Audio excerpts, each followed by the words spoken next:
Ooh.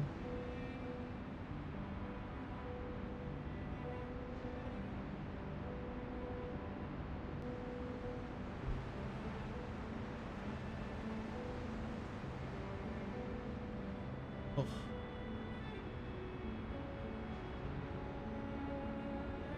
Wait, I fucked up. I fucked up. I fucked up. I fucked up.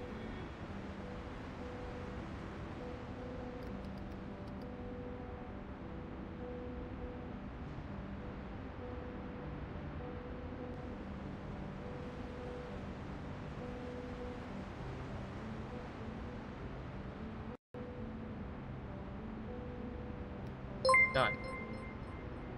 Whoopsies, my bad. Started the stream wrong. Hopefully the ping that goes through is right. I completely absent-mindedly did,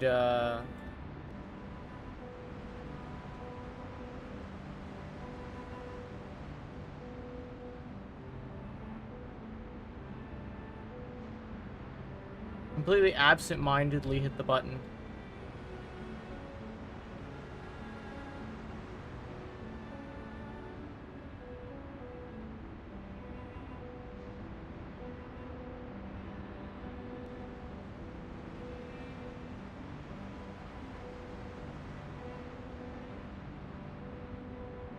Hi, Battle. How's it going, buddy? So today's a bit of a longer one, I think. Or at least that's the hope. We're gonna go till probably like 8, 9-ish. Most likely 8. I want to finish this chapter as quickly as I can. It's going well. Thanks for the resub, by the way, the 15 months. And congrats on first. This, I guess, brief moment to explain where we were, because it's been 2 weeks since I played this game. Brief moment to explain where we were in reverse. If I remember correctly, in reverse, we just witnessed... I think Verton just woke up from a coma? I think that's what happened. I could be wrong. I remember the doctor just got kidnapped. By some people, and I'm pretty sure Verton woke up from the small coma that she was in after nearly drowning. Volumes, so that the game isn't too loud. I know that it has often been said that the game is louder than I am, so I try to keep it low when I'm streaming. Oh, knocking thing battle.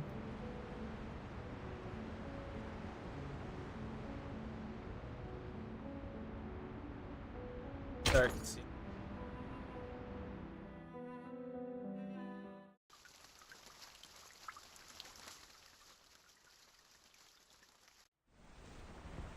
The route of Airland, the veteran's resident, quite from White Rum. He has ferried the doctor back and forth countless times. You ever been to a veteran's residence? Not many young faces there, besides Lopera. As far as the doc goes, doubtful anyone knows her real age. And even the saltiest sailor knows better than to ask a lady her age. There. Battle you.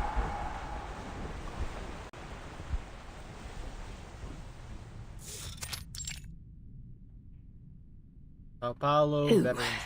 I see that joke missed the bow, Got so some stuff to do speak. this morning, so I'll be around. Alright. Thanks for the alert, Demon. No. It wasn't a bad joke at all. Really. A joke would usually warrant some kind of response. Aye. Thanks for the kind words, lass. But best to leave old Flotsam where it lies. Is there a cat? Cat behind me. Mame Mariana, veterans residence, out some snacks. Plenty of sugar to go around in this neck of the woods. Have you been filling this sweet young lady's head with your tall tales, Shippy?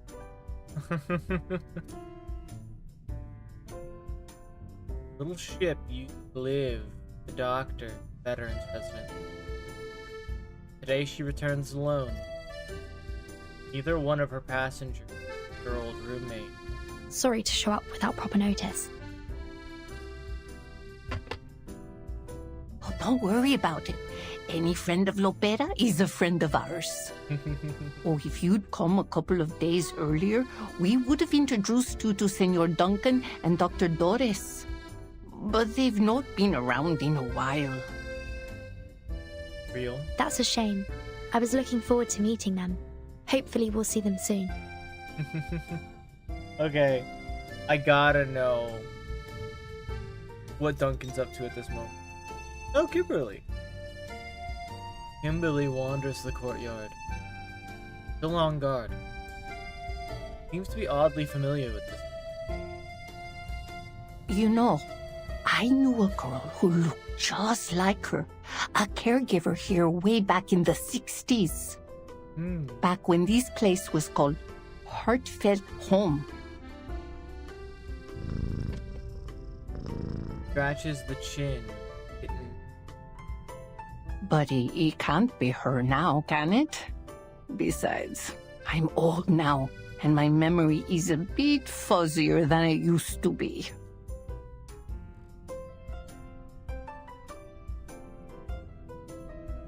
May I see Dr. Doris's room? She wouldn't mind, but please be careful not to move any. It's that one over there, dear. She never locks the door.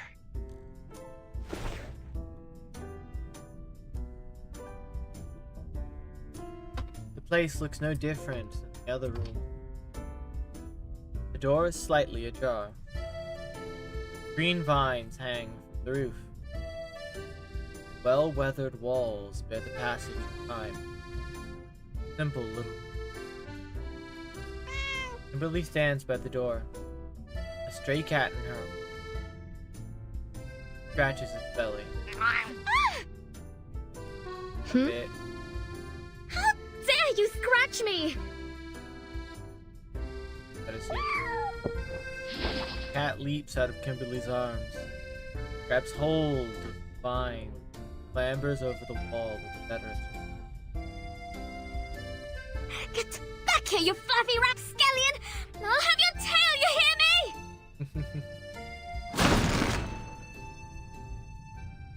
Not as agile as she looks. Or perhaps the kitten has been soft. Fails to catch it. Instead, stumbling into the door, throwing it wide open, hitting the floor with a thud. Do be careful, Miss Kimberly. How did that happen? Oh no. And how long have you been standing there? Good 3 minutes. Just a little while. Funny. I've never thought to open a door like that before. Hurt still, girl. Come along. Let's take a peek inside. God. You didn't need to do that to really fucked up. Rather ordinary gesture. That is a strange chair. Except there's a peculiar white marble oh, it's made of marble. Chair sitting by the window. There's a red button. Marble feels familiar. Memories come to mind. How odd they both have some kind of familiarity. Hey, got a paw in cat. What's this red button on the chair? I feel like you shouldn't go pressing red buttons willy-nilly. I feel like that's a bad idea. But like, go for it, boss. The button seems totally out of place. You're gonna be removed. Cat. Can't not claw at me. Oh, that's not good.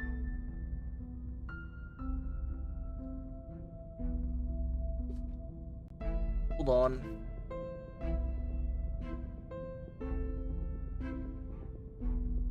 Pull out my keyboard tray real quick. Fix. The button seems totally out of place, as if daring someone to press it. Kimberly takes a seat, curiously presses the button. This is a bad idea. Quick. Despite her fervent pressing, nothing happens. Frustrated, swings her legs over the other side of the chair. Good for nothing. A tasteless decoration. Why this chair is in the doctor's room.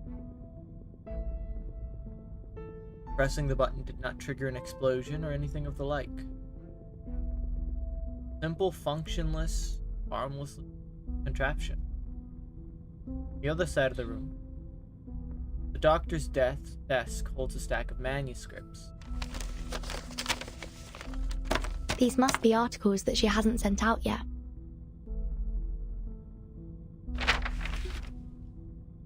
Notes on the districts, Sao Paulo.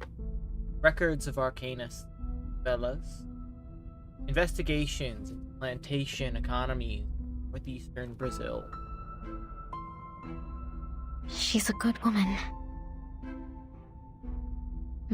And her room smells like a good woman's room. You don't find many of those around these days. What makes you say so? Well, firstly, she did save your life. And secondly, it's hard to explain. Good people have a smell. A pleasant one. My nose has never been wrong. Burton, we'll bring her home safely.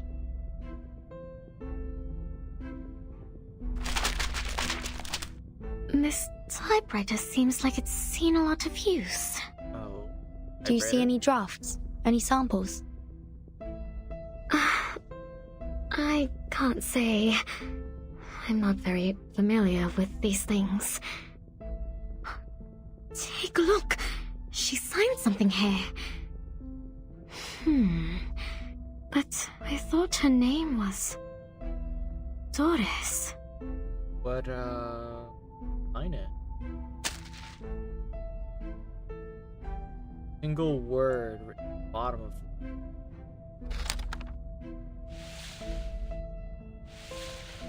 Ooh. Okay. Heard. Burton girl, you gotta calm down. Oh. I love you, but not right now. Cat. Mariana! Hey, no. No. Stop. No. A familiar voice echoes from outside. Oh. Like the gang's all back together. Hey.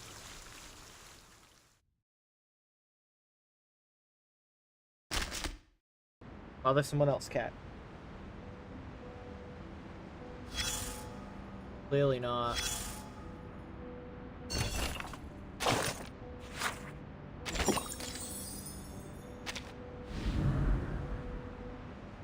Pristine wing. However, never, ever fly across the...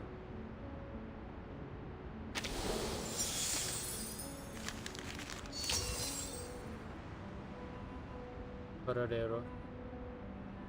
Otto correderos. Oh, that's... Got new Anjo Knowledge. Got a new one. First that. So, complete path 1. My first dire entry.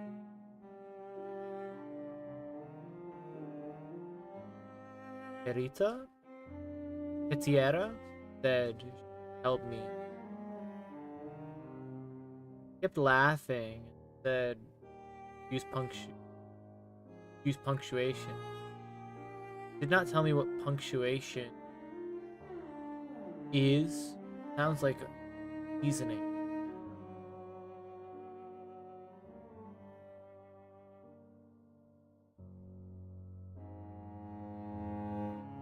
Oh, so she was.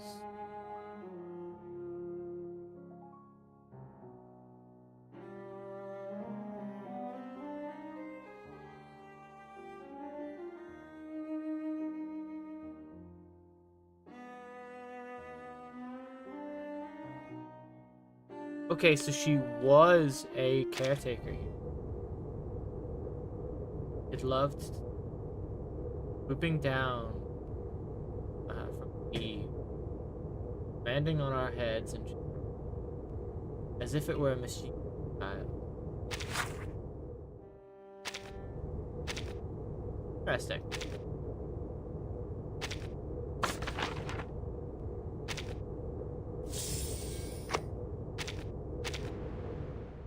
Next bounty. 7-7. 7-7.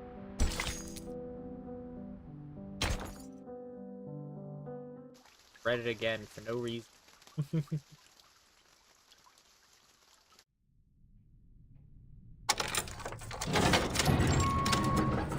Veterans residence. Oh, more visitors. They've really gotten the vibe of a kind of run down neighborhood.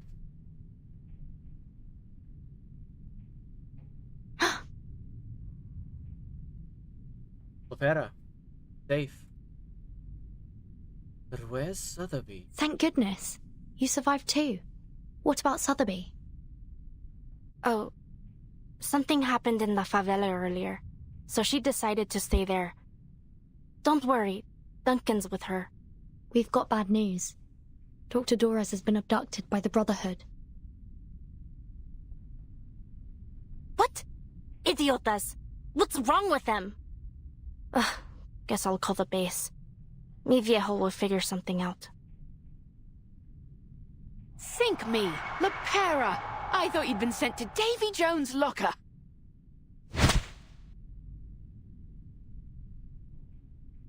White rum soars through the air and lands squarely in Lepera's arm. Ferocity of the embrace is knock a grown man to the ground. Why did you think that? I'm tougher than the stubble on the chins of the old geezers here. I'm like you, a ship that'll never sink. Timekeeper? Who's that over there? Kimberly is peeking out through the doorway. Only a sliver of her face is showing through the gap. Kimberly? Did mi viejo let you go? Oh no. He's been released. Oh, Timekeeper, let me explain. When we were routing out the deserters, we found Kimberly hanging out with the Manus thugs. Pa took her off somewhere. And he always has a plan, so I didn't bother asking where she ended up. Hey, come over here and say hi. When did Pa let you go? Or did you sneak out somehow?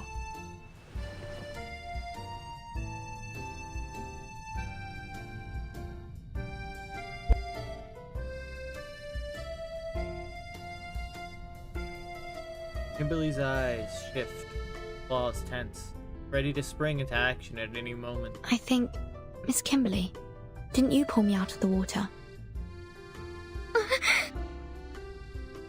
How did you know? I saw you do it. Shortly after my fever subsided, I started to remember what happened just before I lost consciousness. There was a voice ringing in my head. It was you calling out to me. Vertin, I can't have you dying here. You mustn't give Oh up. my god, Vertin, why are you doing this girl so dirty? Why are you exposing her like this? Oh my god, that's fucked up. Vertin? This is the kind of thing like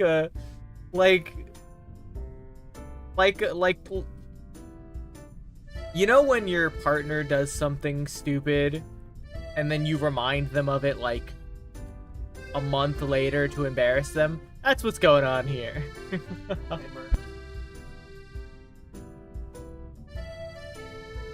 What?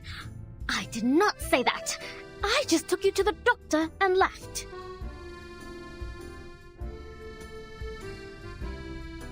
Her protestation is almost a scream. Aye, 'tis true what Vertin says. Though Kimberly denies it, she chose to save her. Even when she had plenty of chances to blow the lass down. She's a good lass at heart.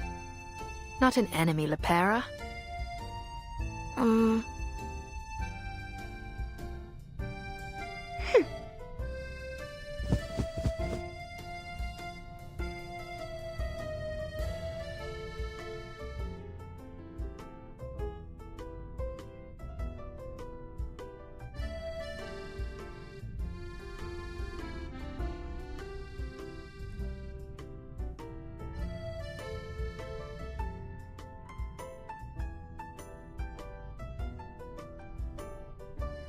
Lepera lowers her guard, offering a friendly wave to Kim. Billy cautiously steps out to the doorway, but maintains some distance between the two of them. Lepera looks at her new friend. Her attire has given her a totally different appearance. After a brief pause, Lepera smiles at her. You have to understand, it's pretty hard not to suspect someone who hangs around with the Manus. Anyway, I guess there must have been some kind of misunderstanding. Back then, I didn't have time to... In any case, I'm sorry, Kimberly. Lepera extends a hand, gesture of peace. Kimberly hesitates. Her claws tense. It's fine. But don't think I'll forgive you so easily. Speaking of the Manus and the Brotherhood, I never quite understood what they were trying to do. Wait. No, actually, that tracks for Kimberly. No, actually, thinking back on it, the events in question do suggest that Kimberly did not know, like, what the Manus even really was. So, no, that makes a lot of sense now that I think about it.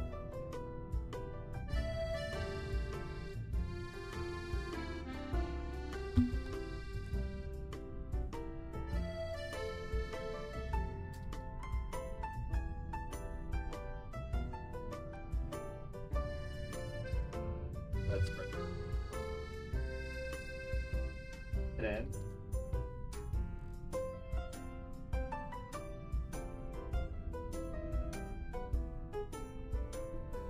That is bait.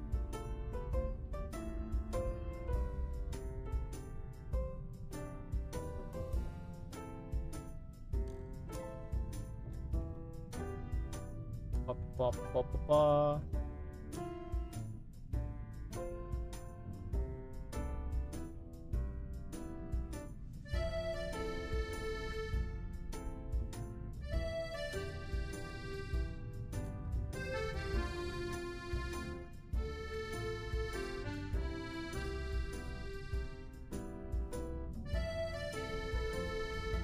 Da, da, da, da. For how to spell sentinel.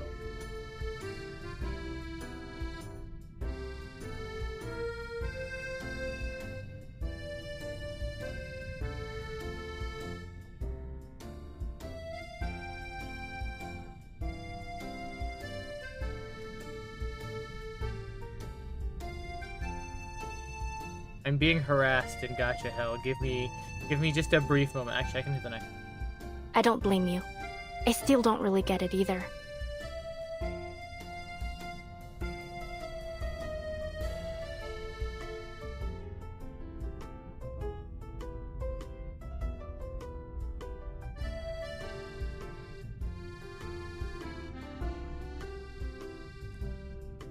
Okay. That should address everything I need to address. So you're really not in the same boat as them.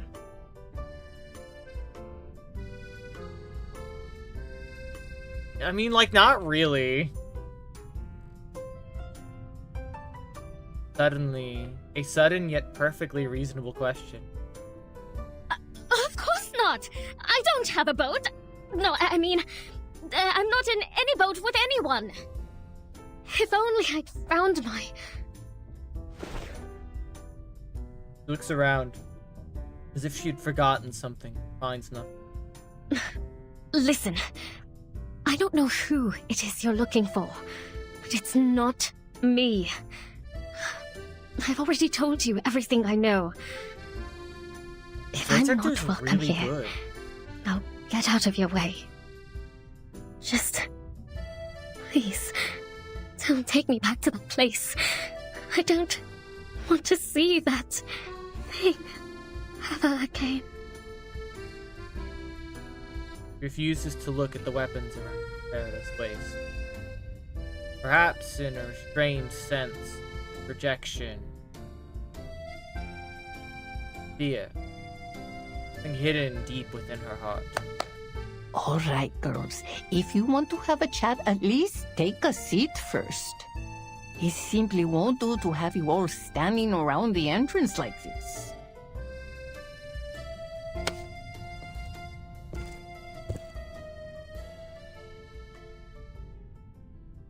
Mariana takes Kimberly with one hand, Para in the other. Leads them back to the courtyard. They arrive, she lays out...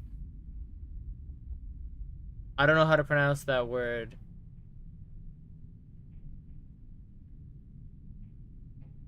Pacoca? For them to snack on? Eating candy is bad for your teeth, Bobo. Oh, I'm much too old to worry about that. When you reach my age and just waking up each day is a blessing, you'll eat whatever you want, too. Fair enough. Mamai Mariana, could I have a word with you, Mamai. please? I have some questions about Mr. Duncan. Oh, Duncan. What kind of trouble has he stirred up now? All right, then. Why don't we Duncan's head so inside and fucking give those funny. two some space? And Lopera, apologize to that poor girl properly. You hear?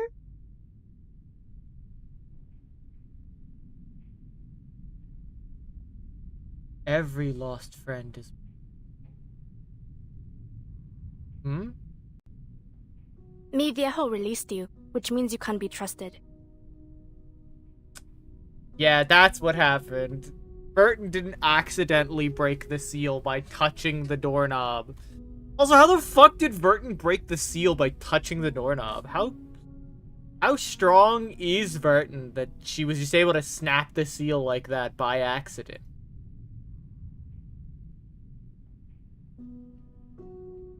I suppose this is a way of saying, like, if she got out... And you saved Verton's life, too. I guess I shouldn't have been so hostile towards you. Okay, this is kind of cute. Here, have a drink. As a token of my apology. Hands her a warm cup of something. Smell. The rich smell. Salvadoran coffee. Great if you need to pull an all-nighter. Salvador. I've been questioning where the fuck we are. I knew it was somewhere in South America. I thought... My head was Brazil, because Rio de... They mentioned Rio several times. And now we're talking about El Salvador. Okay.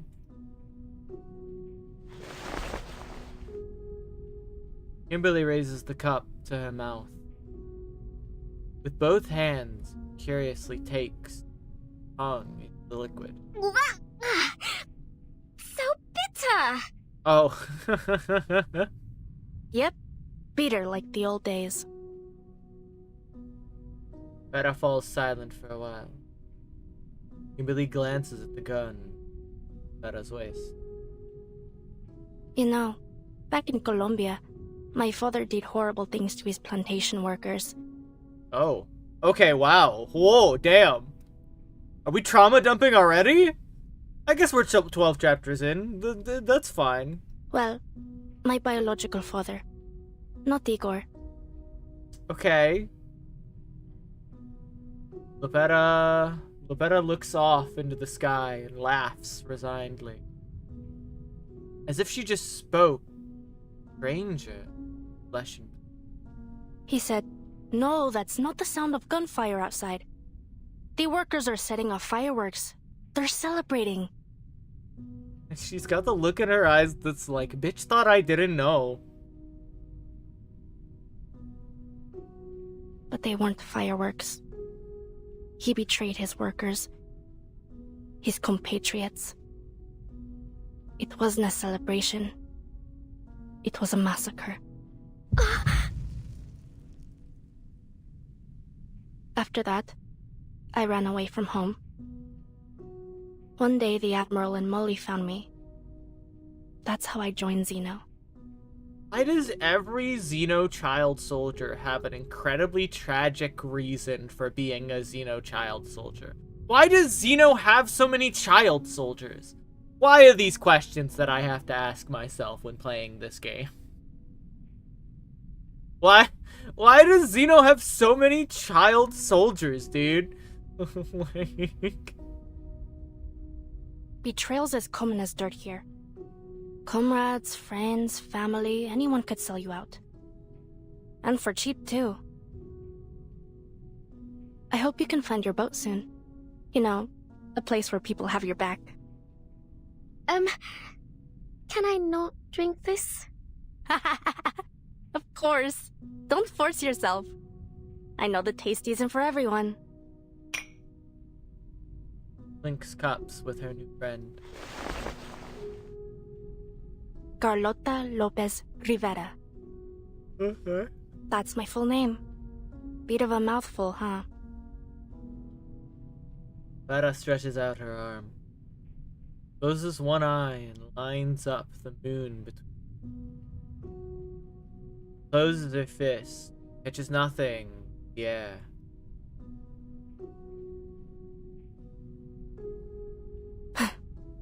I wanted to erase it from my profile. From everywhere, to be honest. But mi viejo disapproved. She fiddles with her fingers, her eyes lingering on that unattainable celestial body. Molly agreed with him. She said, "You mustn't forget your past, Beta." So I let it go. But Lopera sounds so much nicer, so I preferred to go by that. Fair enough. And you, Kimberly? What's your real name? Kimberly hesitates. Nala. Nala Hari. The residents of Heartfelt Home called me Anjo Nala.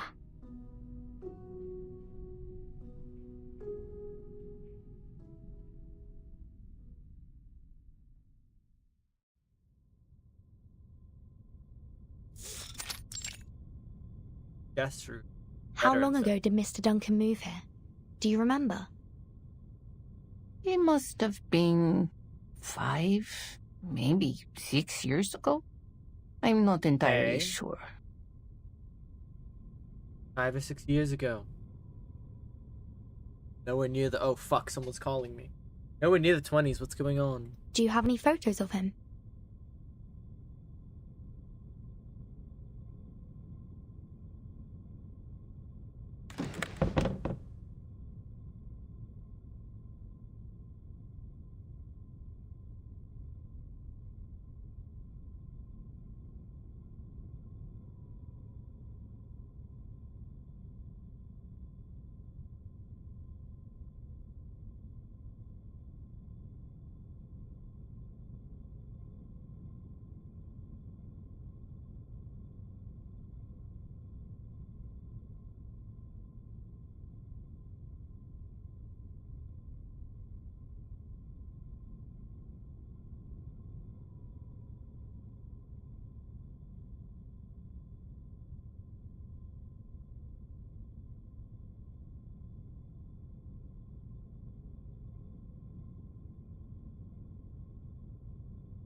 My brother called me about work. Fucked up. He also called me asking. So, the reason I was late to stream today is I had some fucking, what's it called? I hate this. I hate the fact that I can't remember words for the life of me, dude. I had chores. Chores, that's the word I'm looking for. There we go. I had some chores that I needed to do. I had to mop the back patio. Because we just finished cleaning up the back patio and someone needed to mop it, right? And I needed to walk. So I'm near the back of the complex that I live in. I needed to walk all the way to the front of the complex to check the mail because no one had checked it in a couple of days and Marcus's package came yesterday. So I walked all the way to the front of the complex, picked up a package that I didn't know was gonna be 10 pounds, and then walked all the way back home in fucking Florida heat. It's fine though. A warning about how heavy the package was gonna be would be nice though. Mariana nods, pulls a photograph from the storage. We do have one, but he's been gathering dust for years. Let me see. Here. This is him. This is the same photo! She points at the man who looks like Mr. Carson. I know a gentleman who looked just like him. His name was Carson. Did Mr. Duncan ever go by that name? Old woman blows the dust off the frame. No, not that any of us are aware of anyway. And I've known him since I was a medic in the army. Back then, people called him Duncan the Dauntless, or the all-powerful Duncan. I never once heard Carson or anything of the like. Sorry I couldn't be of more help, minha querida. Okay.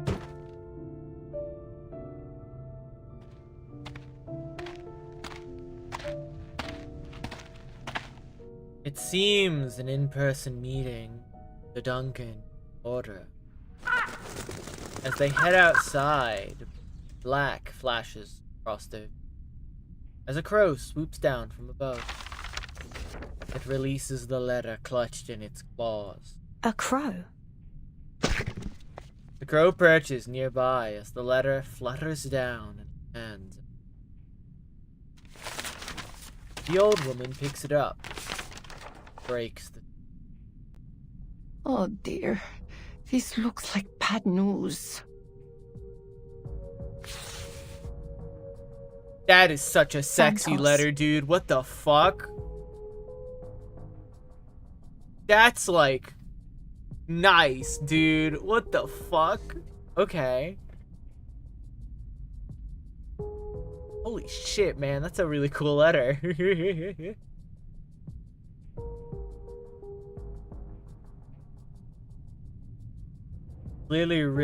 clearly a written ransom signed Santo.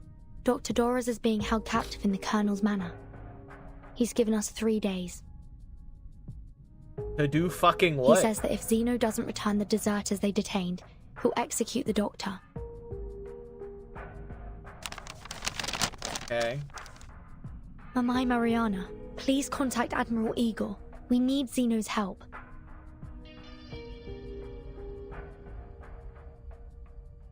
Okay.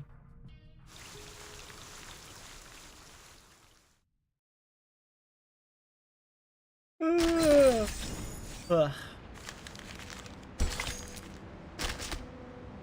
Fight.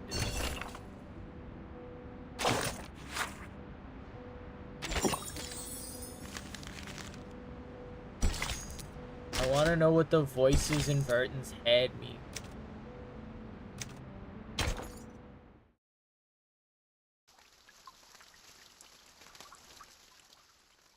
Also, I knew that was Erd because someone jump scared me with that information. And I had an on-stream breakdown the last time I played the game where I was like, that's fucking Erd? Are you kidding me? And I started, like, connecting dots in my head. But, getting the confirmation in-game that that's Erd is... Admiral Igor rarely makes calls to Xeno headquarters. But the situation has become desperate. Ah, Igor. How are things in San Paulo? Also, it's worth mentioning, Igor is going to be playable. And that's really cool. I'm glad that we're going to be seeing that man, as a playable character. You know what I mean? I know a good friend of mine who plays the game was ecstatic that Igor would be playable.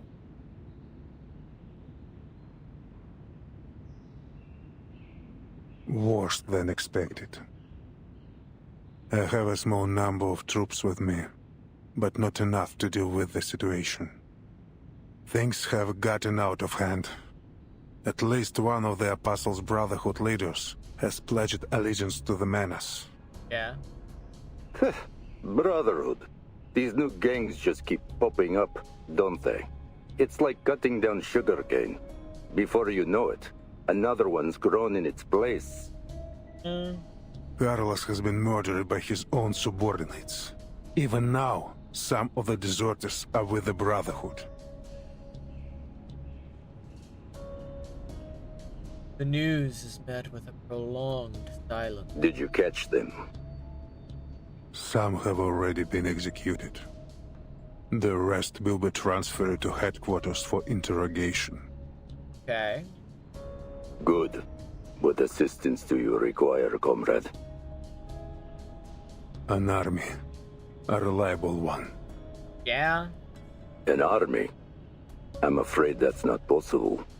We simply don't have the men to spare. It doesn't need to be large. Just dispatch my Sentinel unit from Buenos Aires to São Paulo. A loyal army. Children he raised himself. Composed of orphans of war born into Xeno's cause. Or, at the very least, Ptolemy. Ptolemy. Ptolemy? Ah, one of your orphan children. That seems like a feasible solution. They're sending Ptolemy M7, dude? How did they get... I'm not gonna make this joke. Yes. His parents died fighting for Xeno. All my children are loyal to a fault. Officer Carlos was shot in the head by one of his own men in this very office. I need soldiers I can trust. Fair point. So the fearless Igor is afraid of death after all. An officer was killed by his own soldiers at his own base. This is an immense stain on Xeno's honor. Got a fair point. How little honor they have left. Igor cling. A leaf. Free and win. Indeed. If everything goes according to plan, you'll see your unit shortly. Now it's just a matter of time. The Admiral tosses the dice in his hand. Up, down, up and receives the same oracle. Answer. Like the inscription seen on the Behisted monument. Eternal unction. His heart, a hanging lyre. Hanging lyre, gently pluck. An ancient verse rises, Admiral. dark omen, ill prophecy, all whispered lips. Well, that's ominous. Я видел ястреба, что гнался за голубкой, и бога солнца, который туго натягивал свою золотую тетиву. Я наблюдал, как приветствовали деревянного коня на наших землях, и как из священного фонтана текла кровь птенцов. Да, но человек с решительным умом и гордостью знает, что его город выстоит, его стены будут крепки, и он будет непоколебим, как ядро земли. Какой грех! Жребий брошен. Белый саван покроет его, и он будет окутан мраком. What? What the fuck was that?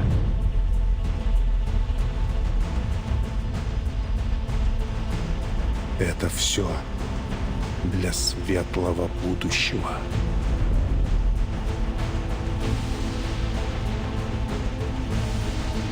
Лучшее будущее для всех.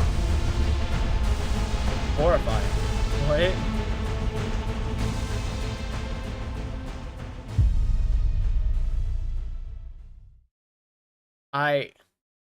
What? Huh? On this rain-soaked night, this the only. Admiral. Come in.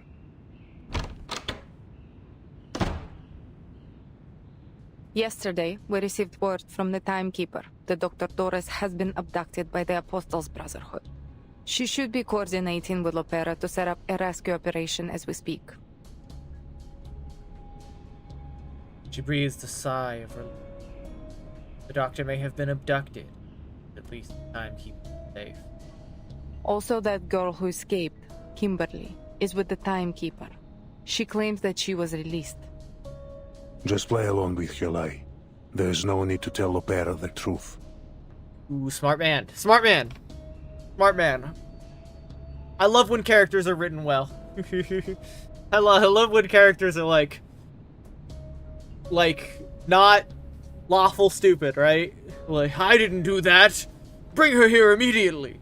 It's like, no, she could be useful. Let her do her thing. The Brotherhood has demanded that we exchange the detained deserters for the doctor. Forgive me for issuing instructions without your consent, but if we refuse or ignore them, I'm afraid They'll execute the doctor. He knows full well the ways of these thugs. What arrangements did you make? Moldier tenses up a little, unsure of how her father will react to her decision. I told the Timekeeper that Xeno reinforcements would meet her at the veteran's residence. Since Lopera is familiar with the place, I also asked her to scout out the rendezvous location. And yes, I played along with Kimberly's lie. I assumed you would have done the same, Father. Very good. While the Admiral refused to talk to anyone, his daughter had been modeling actions after him. Your squad will soon arrive. Take them to Lopera at the rendezvous point and bring the doctor back. A squad? The Admiral gazes out the window. He scans the barren fort, the weathered stone, the vines, they wearing away at the walls. How did this come to be? I have spoken with headquarters. All going well. Teleme and the unit will arrive soon.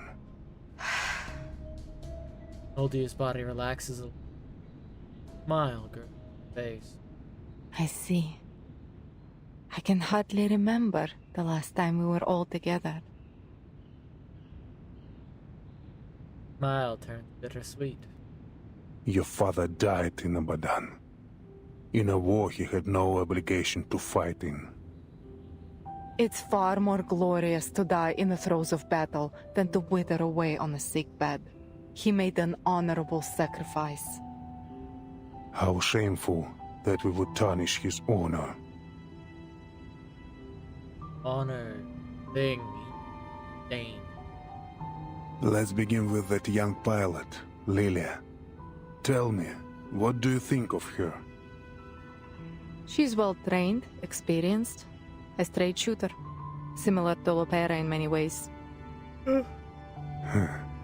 She's a true Slav, just like my brothers and sisters back home. Stubborn, loyal, brave, and as unshakable as frozen Siberian earth. I suppose she's luckier than Lopera, not destined to become a traitor like her. Lopera is still a child, really. The Admiral closes his eyes as he remembers those who fought beside him. So many lives have been lost. In wars. In the storm. Can we just pause for a second? Hold on. Can we just pause for a second? What the fuck does he mean, destined to become a traitor like her? Does he think his own daughter is gonna stab him in the back? Does he have no faith in her?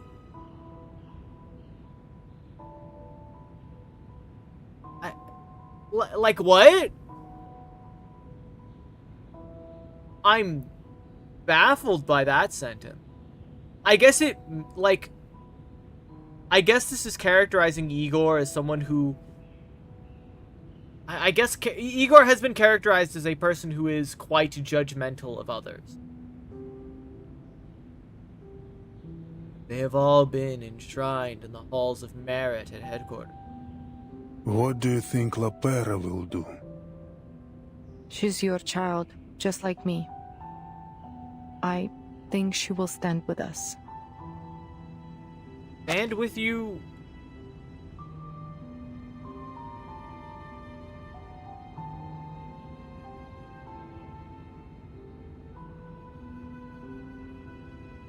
Stand with you in what?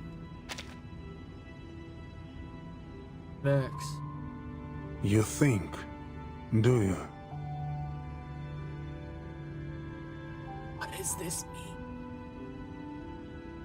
Anyway, she's not important. Here, take a look at this.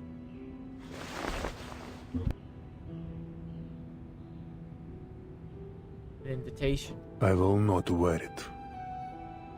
Nor will you. I promise you, not one of us will wear this thing.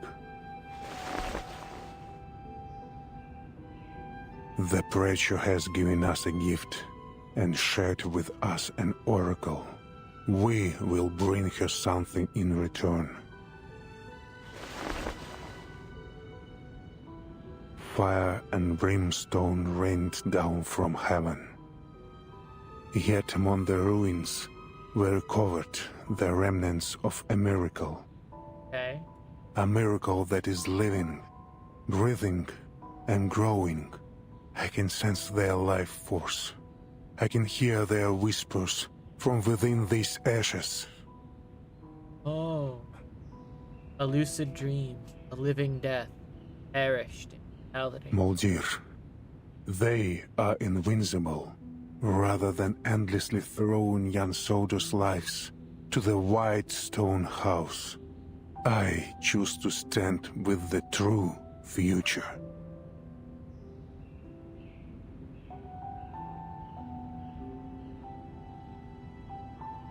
Talking.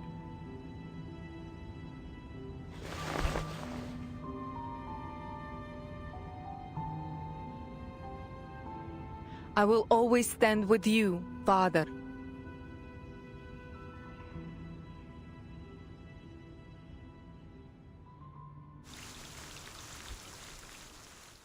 Is he a traitor?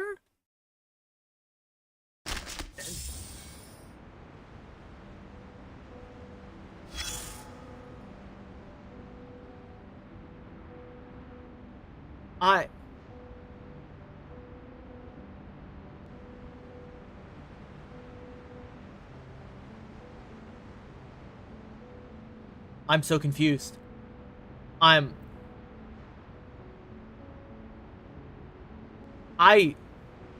What is going on?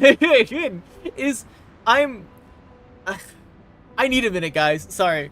I'm gonna go use the restroom. I'll be right back. I need to mull over that scene real quick.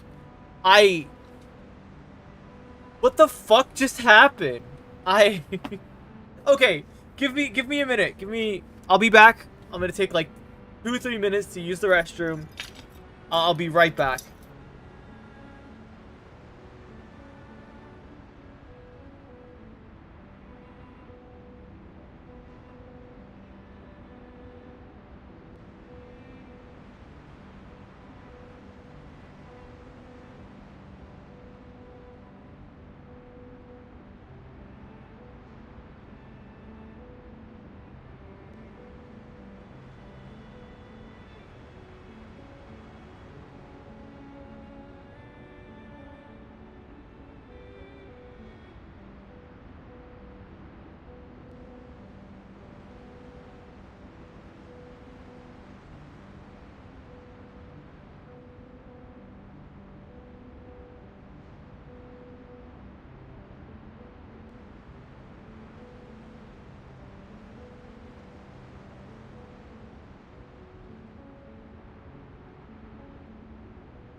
All right. I'm back.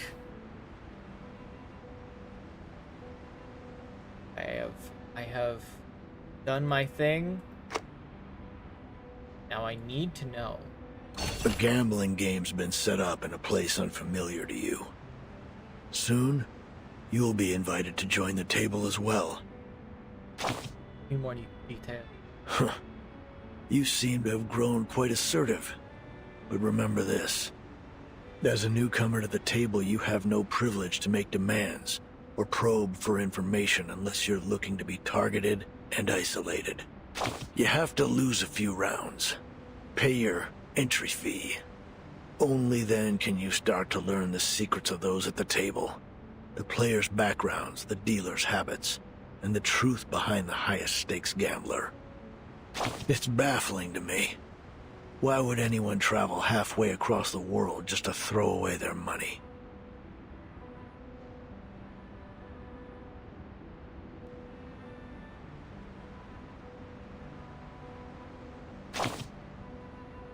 That was a rhetorical question, but thanks for answering.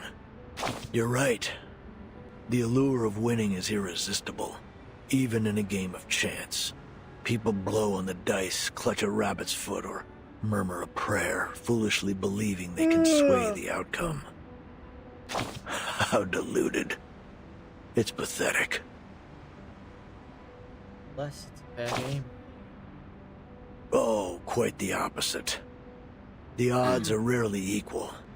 Your opponents could have any number of advantages stuffed up their sleeves. A larger stack of chips, easier winning conditions, or even the power to change the rules. Want a fair game? You gotta fight for it. By any means necessary. The white suits always play it safe, carefully hedging their bets, while the black robes plot to overturn the table. Clever? More like cretinous and atrocious. Once the table's flipped, there'll be nothing but chaos. Who would bother to set it right again? No one.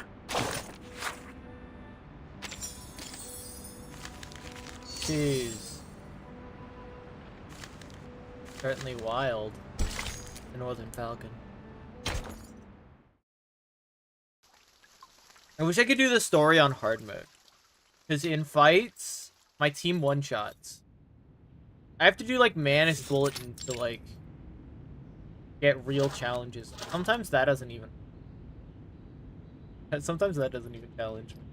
The, I'll tell you, I'm stuck at, on, Echoes of Reflection?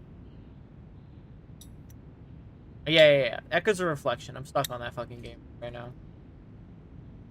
Like, hella stuck.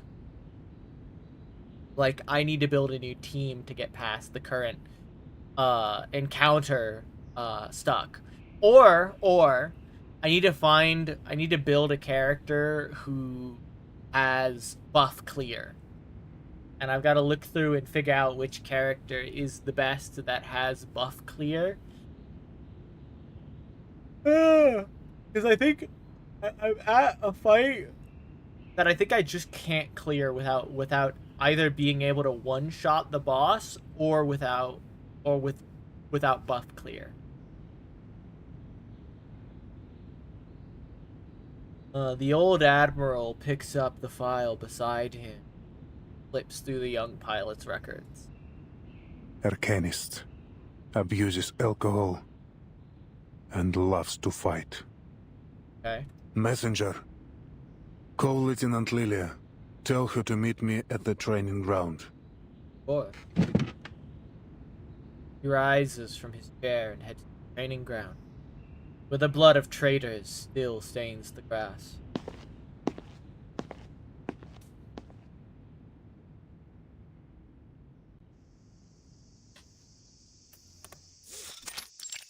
I wonder if he realizes that Lilia is more loyal to the Timekeeper than she is to Xeno or the Foundation.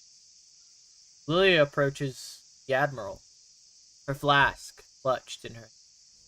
How does it compare to the drink back home? The stuff saps your energy. Makes you feel sleepy. Just like this land. This place is always submerged in a half-dead stupor. Poverty, chaos. To them, the future feels farther away than the sun beating down from above. While the sun casts its light from above, many choose to dance in the darkness. Tell me, Lieutenant, what do you think of the Foundation? Is this some kind of test?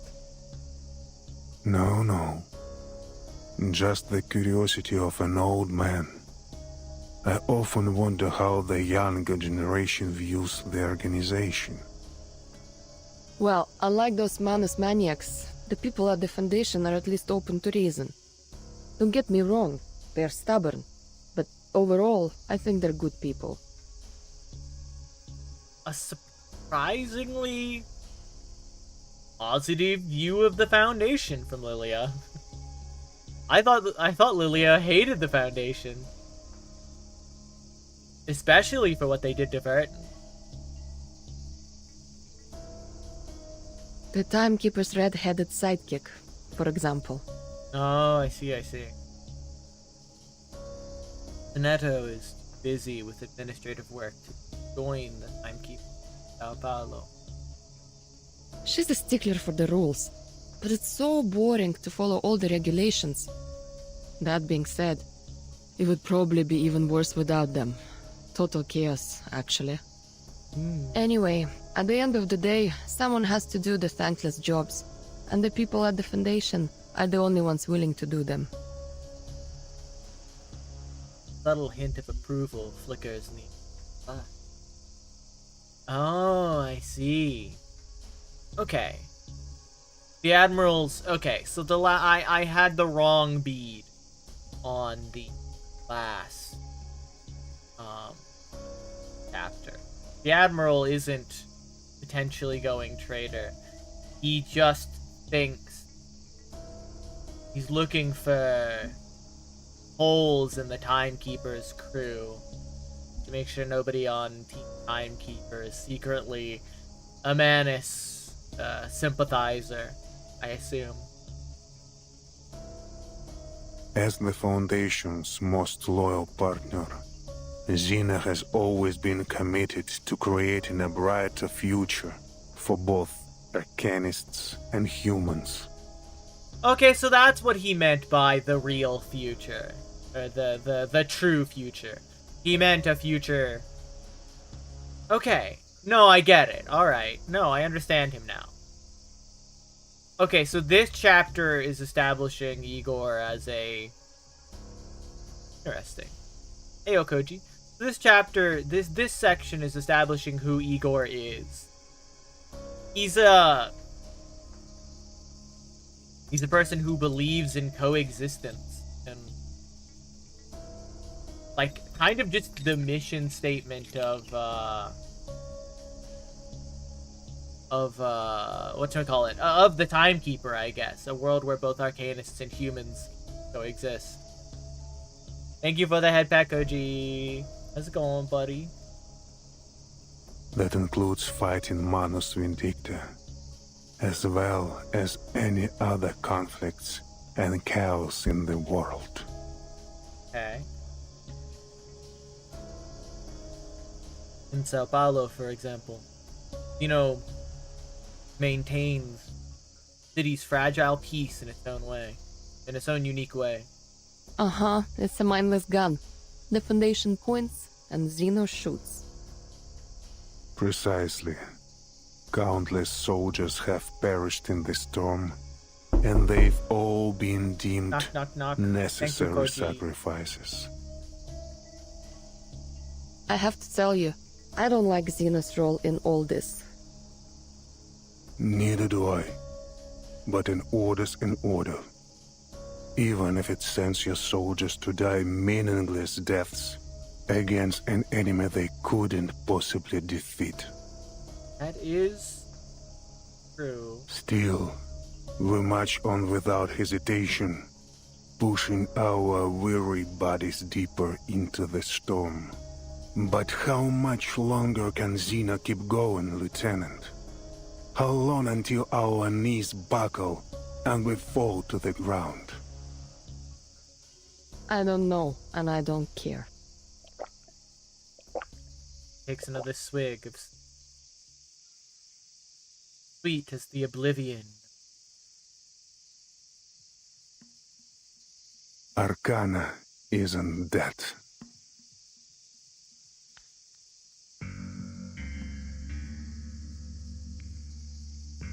Okay, drop another bombshell, why don't ya?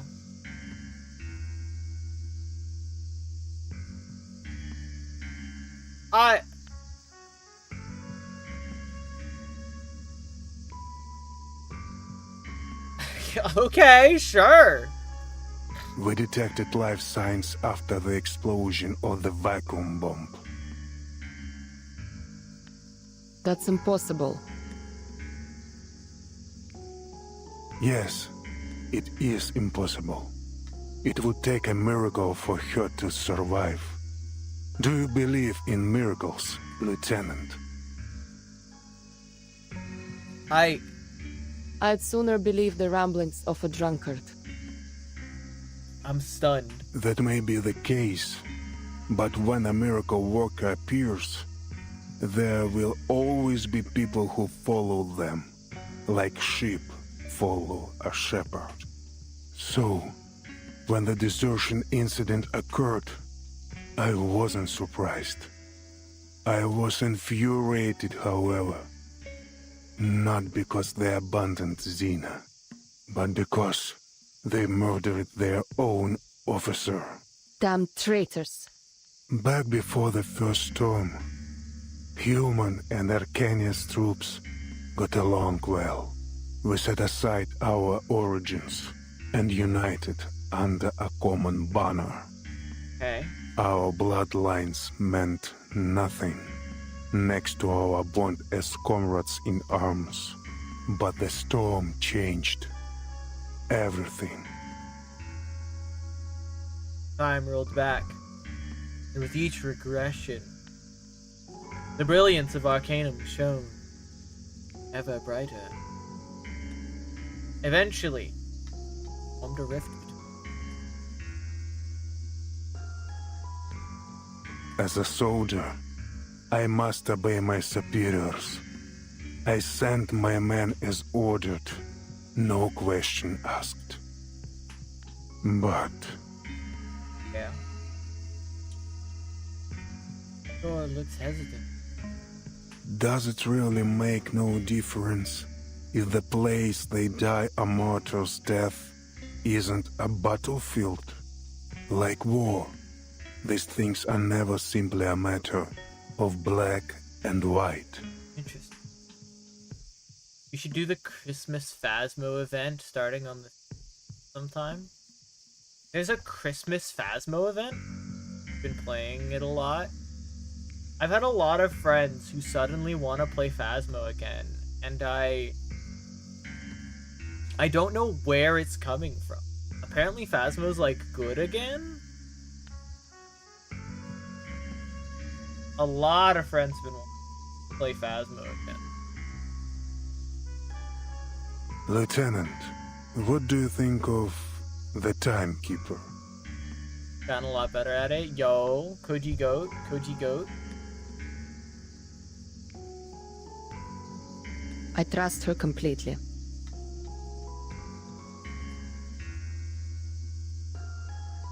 Statement is short and powerful. Sounds like you'd gladly sacrifice yourself for her. Shoot, can go that far. We need more leaders like the Timekeeper. Huh? Yeah, that's fair. Where is this coming from? You've spoken maybe a couple of sentences to the Timekeeper.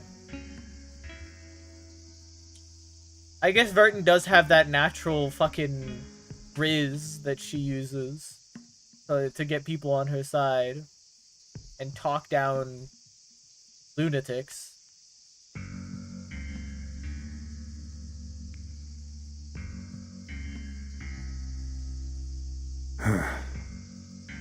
Manus Vindicta, the Foundation.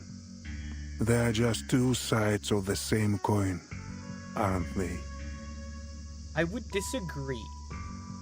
I don't think... Whoopsies. I don't think that the Manus and the Foundation are two sides of this. I think when there is an objective evil and a subjective good, the subjective good is better than the objective evil. Manus Vindicta is... They're not a little evil. They just kind of like are evil. And the Foundation is a little bit good. Their stated goals are not... They're not awful. They make for a good cause. in my opinion.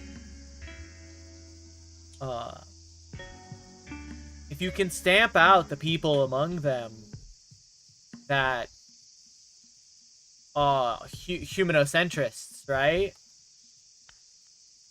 They're not an awful organization. Manus, the Manus just kind of believe in chaos for the sake of chaos. They want to revert the world to a state where arcanists rule. They're not two sides of the same coin, right? They're not a wholly humanocentrist organization versus a wholly arcanocentric organization, right?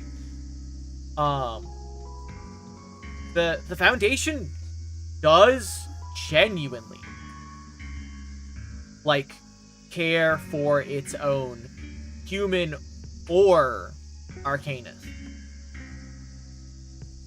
I feel like this isn't a fair comparison.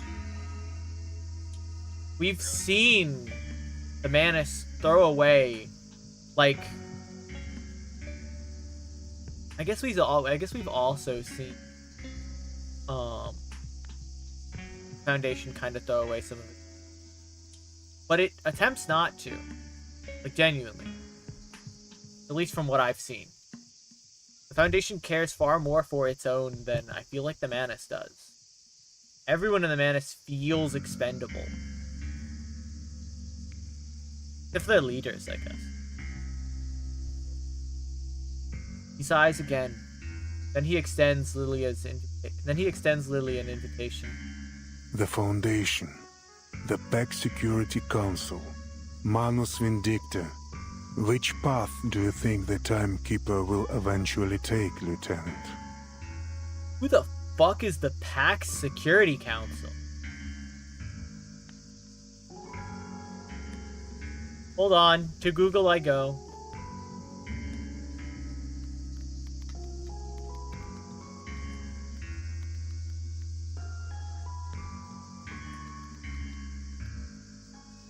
Pack Security Council.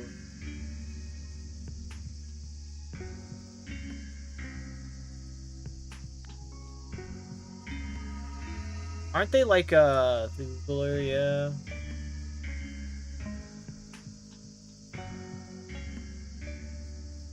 Foundation, it's a member of the Foundation's faction.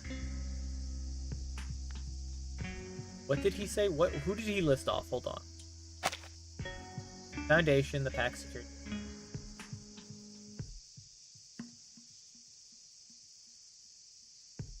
Okay, there are Foundations, the factions of the Foundation. There is the St. Pavlov Foundation, the faction as a whole. Intelligence Division,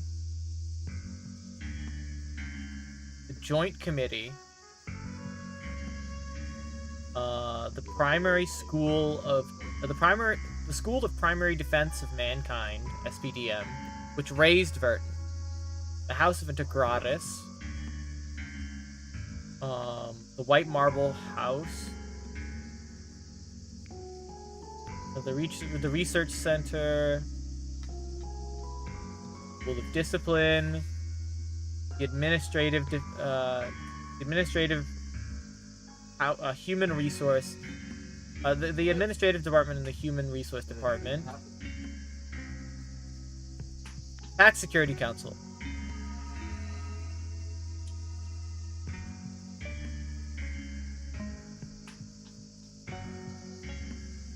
Yeah, essentially they are the law, the deciders of law in the Foundation. Why is the Pack Security Council being listed here as a faction that Verton would side with? For the record, I don't think that Verton will side with any of these factions. I trust in Verton's decision. That's a telling answer. It's not an I know. It's a I will follow her wherever she goes.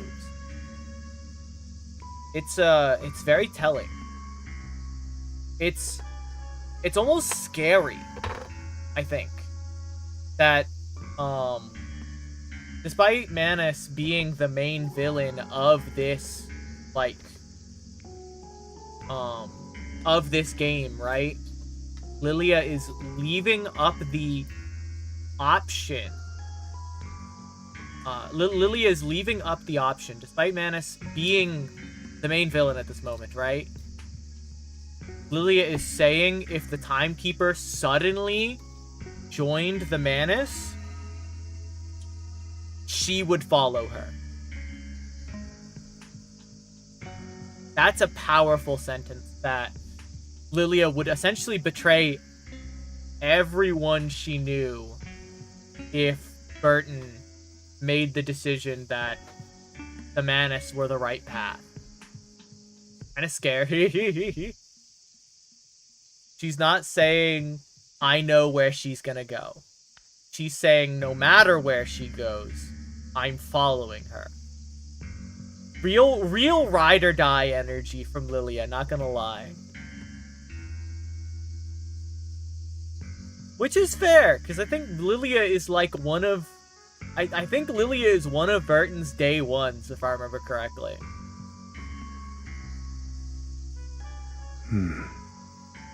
Я понимаю.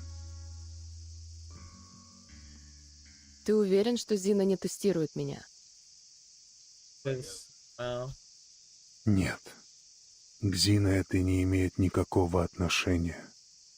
Я сейчас говорю с тобой как Игорь, а не адмирал. Yeah, okay, so he's not... I was wrong. He's not gauging whether or not... Yeah, he's not gauging whether or not there are holes in Burton's team that the Manus could exploit. He's judging, he's poking to see, to feel out how Burton's team view her and why Burton is so beloved, effective. I don't know the term I would use. Maybe even feeling out if Burton is a worthy ally or something. A calculating man. At least that's my assumption. The wave of his hand. Leave. What an interesting interaction. It leaves me with so many questions.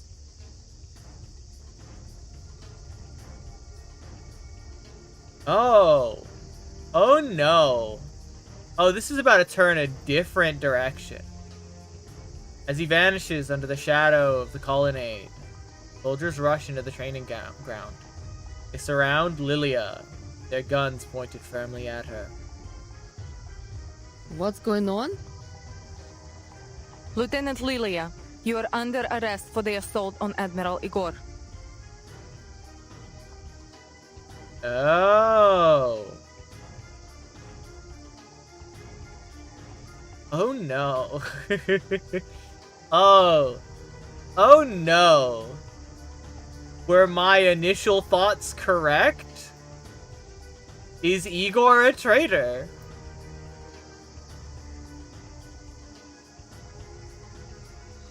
A lie that makes Moldia's ears red with shame. Assault? Crime for which no evidence can be provided. Oh, I get it. Grips her trusted Red 38. After what happened in Texas, it hasn't left her side. Stand down and surrender, Lieutenant. Lilia downs the contents of her flask. Even the booze here tastes lame. Come on then. You're not taking me down without a fight. Soldiers, fire! What the fuck is going on, dude? Alright, what's the fight? Are we fighting? If I see a star, I'm gonna be so mad. I better not see Star Afflatus. Alright, I don't see Star Afflatus. That means we're not fighting Lilia right now. Okay. Oh, damn. I was scared there for a minute, I'm not gonna lie.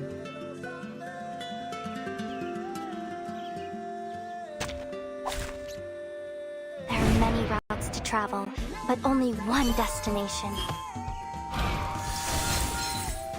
Okay. Just gonna auto it down. Huh. Bring it on. Show me what you got. You traitorous rats. I never intended things to turn out this way. Surrender now, Lieutenant, or I'll be forced to hurt you. Me? Surrender to you? You'll be the one who's surrendering. If I even give you the chance. Come on, soldiers. Do your worst. What a shame. Fire at will. Listen to sensing their thoughts. Oh my god. What the fuck is going on? Close your eyes. We're like, maybe a third of the way through the chapter? The chapter, I want to say? A shot hit. That guy's dead.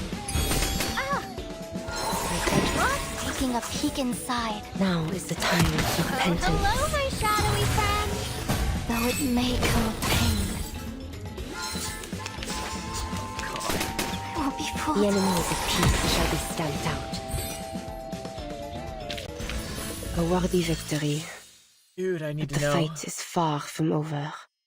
Need to know what's going on, man. I need to know. It's just...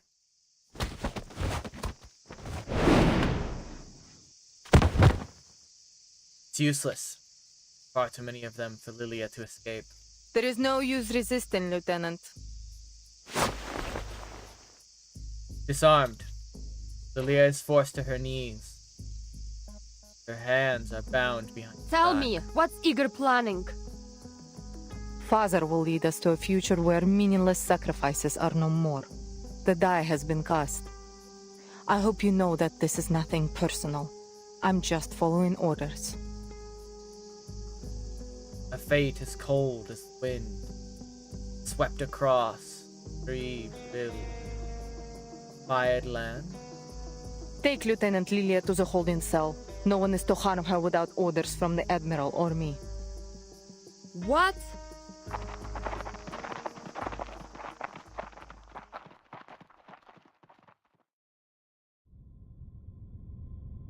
Oh, we're back here. I remember this. No.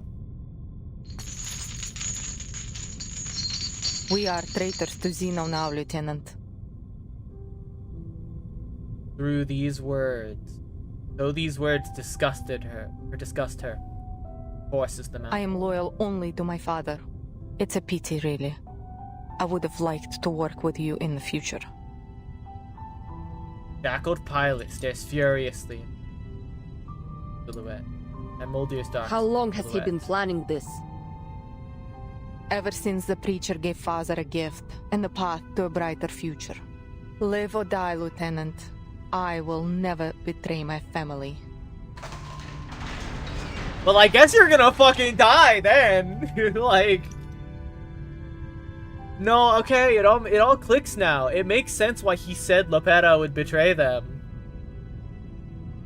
There's no way that Lopera, like, agrees to this. She's way too headstrong and hates the Manus far too much to agree with this line of behavior. She will fight them over them. The door closes, leaving Lilia alone in the darkness of the cell.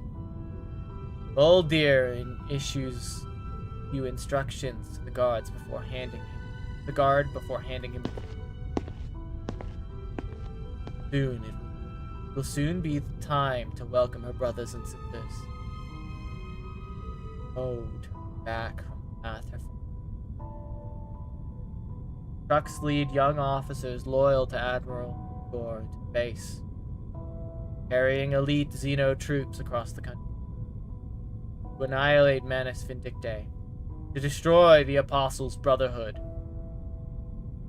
Future that the chosen by the Admiral. In a world of lies, the traitor's blade has been laid. Don't worry, young comrade. Just hang in a little longer. Huh?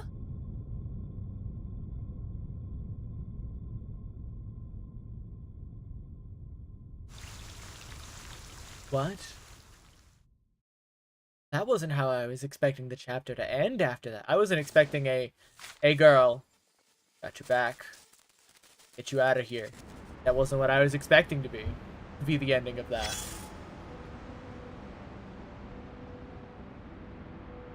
Burton is gonna be pissed. Wait, hold on. Oh no. All it takes is one lie to set off a chain reaction, and I'm afraid the butterfly effect has reached you. I have bad news. You've been betrayed. But there's good news, too. A certain flight lieutenant appears to be more loyal to you than the organization she swore to serve. Who's the traitor? You know him. The admiral who was pitted against an enemy he couldn't possibly defeat. This conflict has left an incurable ulcer in his once lofty heart. Yet, as a leader, he must remain unyielding in both body and mind. Despite his continued victories on the front lines, he made a decision so counterintuitive that even his loyal adjutant found it questionable. The top brass always sees things differently, I suppose. Things never end well for traitor. You must have heard the story of the Trojan horse, right? Greek soldiers sneaked past the walls of Troy inside a wooden horse. One Trojan priest tried to warn his people, but was executed by the gods themselves for doing so. Soon after, all the leaders of Troy were killed by the hidden invaders. Being killed by your enemy is bad. Being killed by your ally is worse. It was an honorless way to go. Done hearing bad news. Great. I'm done reading reports anyway. I look forward to your wise decisions. We need some good news for a change. I like this new voice. He's mellow. Hard to place what I like. Seems tired. Perhaps a reflection on Verton.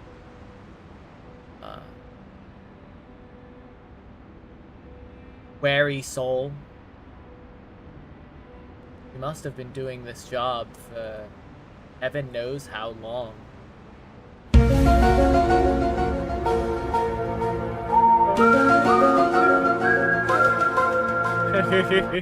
The Illuminati jump scare.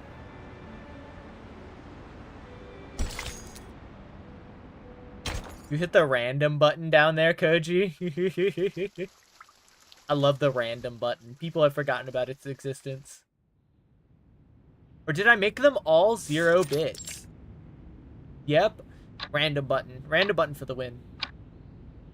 For a long wait, father and daughter reconvene.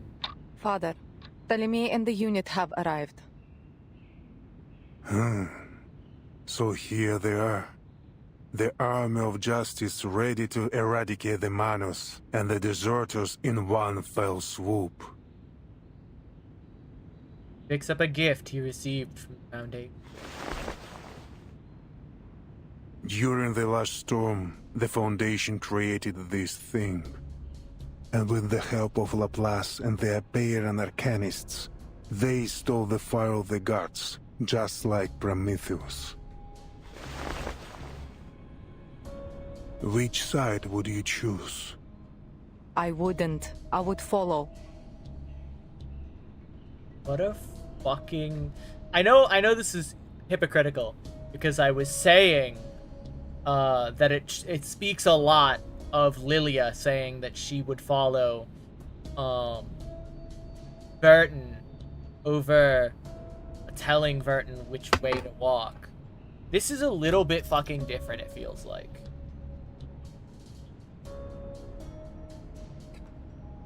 It feels a little, given that Lilia is unquestioningly loyal to Verton because Verton has stepped up and proven that she can back up what she's saying. You are already questioning your father.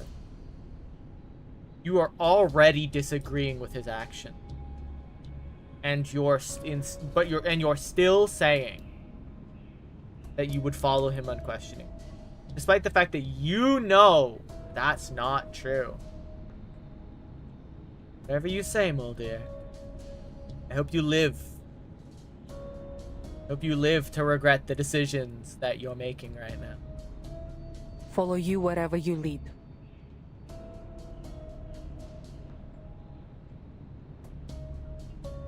Her loyalty is like a shield to protect herself from. Yeah, see, it is different. Even the game calls it out as different. Lilia's loyalty is borne out by results and by genuine care that she shares with Verton. Moldir is loyal because she's afraid of what it would mean if she were to accept that her father is walking down the wrong path.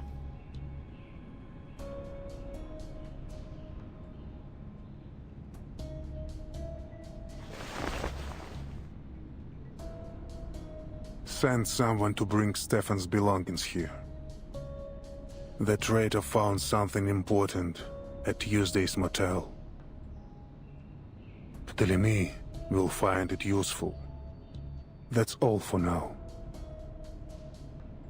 Understood.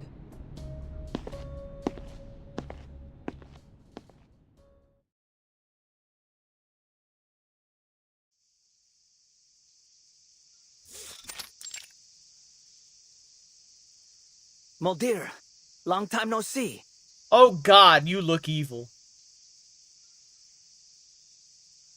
Holy fuck, yeah, no. Okay, damn. Immediately.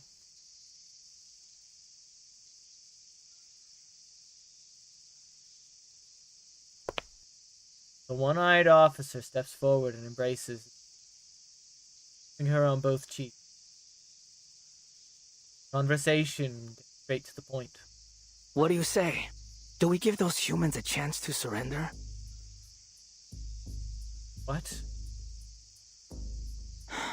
Manus Vindicate don't accept humans. But I doubt Father would blame you if you men allowed them to escape the base. A hint. Escape the base?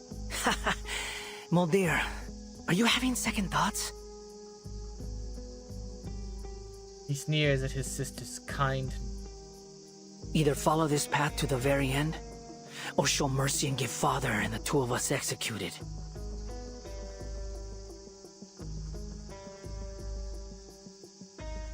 He shouts a few orders at his officer, instructing them to return to their respective units and await the Admiral.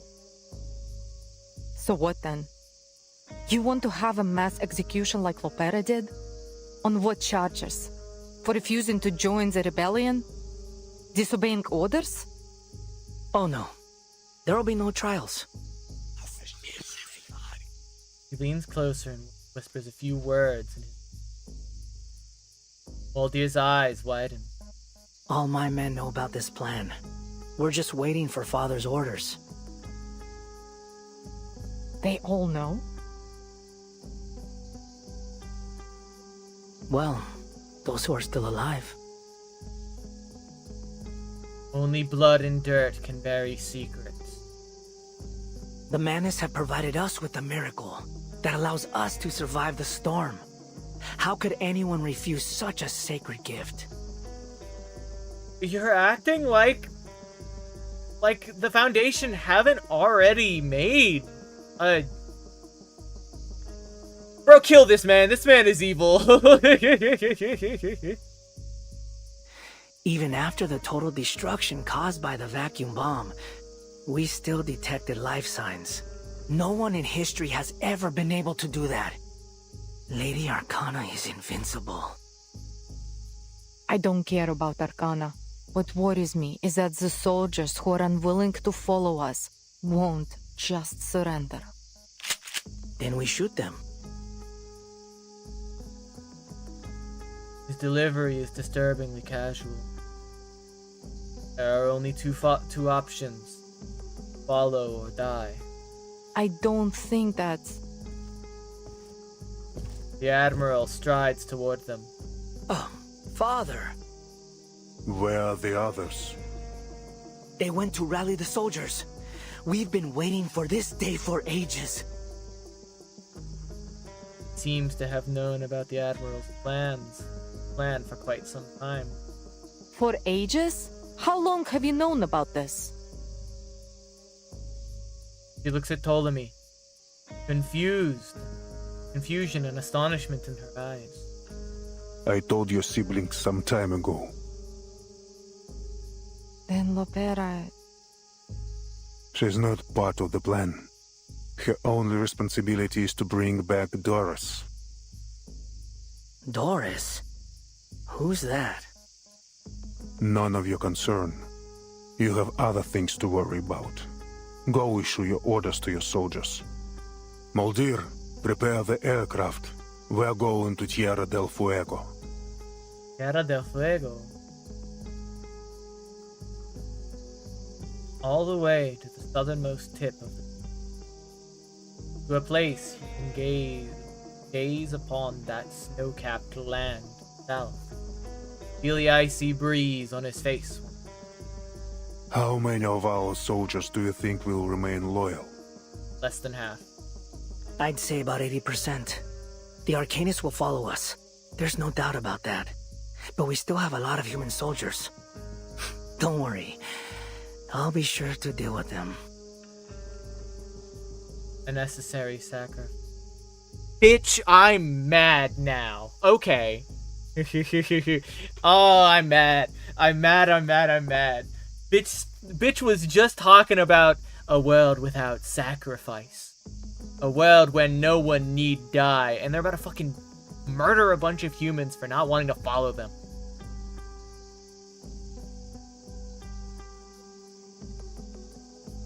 The spilling of blood will only unite us further. Betrayal of their brotherhood. No escape once blood is spilled. For those who shed blood, for those who draw it. Take this and go to São Paulo tomorrow. Boy robot. He gestures to the wind-up toy.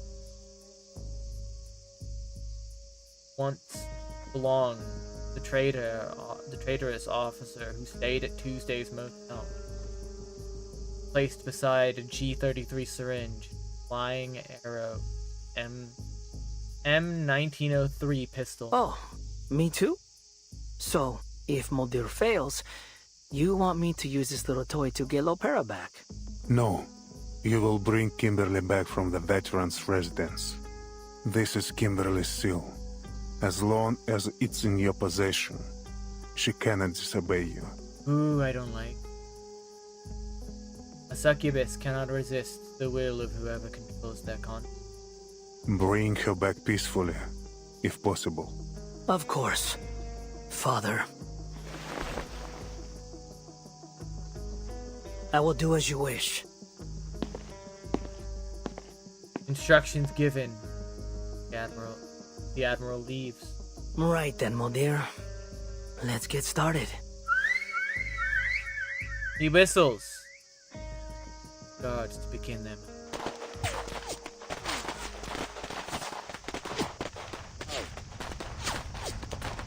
Sound of gunshots echo through the holding cell. What's going on out there? No one answers. The guard has already left.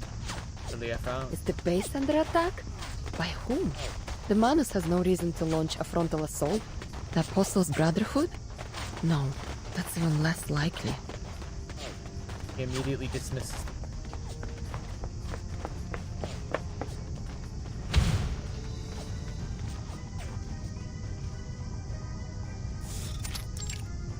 just busted through the door. Get out! Quick, comrade! Are we under attack? Just take your stuff and go! Guard hands Lilia her weapons, just as the rebels catch up. More enemies over here! Boom. He knew what was going to happen. Decided to stake his life on getting Lilia out. That's... Look at my back.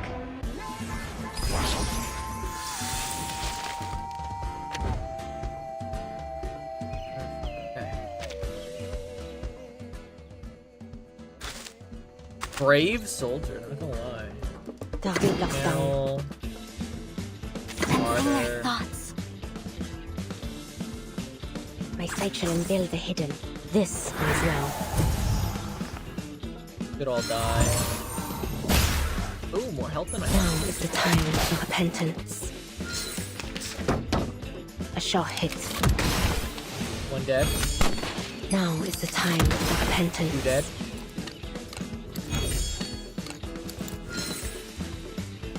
No, buddy, this is not your day. Wanna watch the aerial stunts?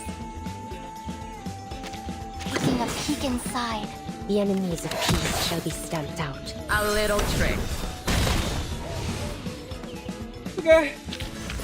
A worthy victory. But the fight is far from over.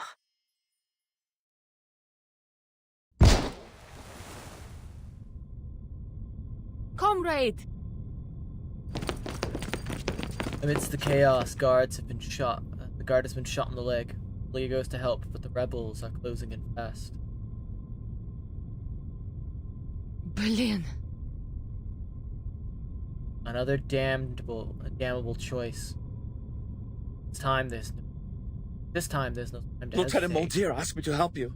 Take care. The running starts. Lilia leaps under her red 38. Takes off into the air, bursting through the rebels, leaving them choking with exhaust. First, the bright light, the outdoor hits her. Second, the stench of gunpowder and death.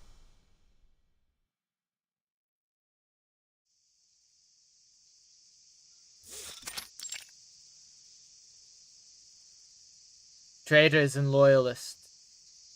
Under the sun, their blood glimmers just the same. Plain to see now that their blood paints the courtyard. Kill them all! No. Recall your troops and assemble. Remaining loyalists are fleeing. No need to pursue them any further. Ptolemy reluctantly passes on the order. All hands, assemble! The bloodshed stops here. An unceremonious end to the battle.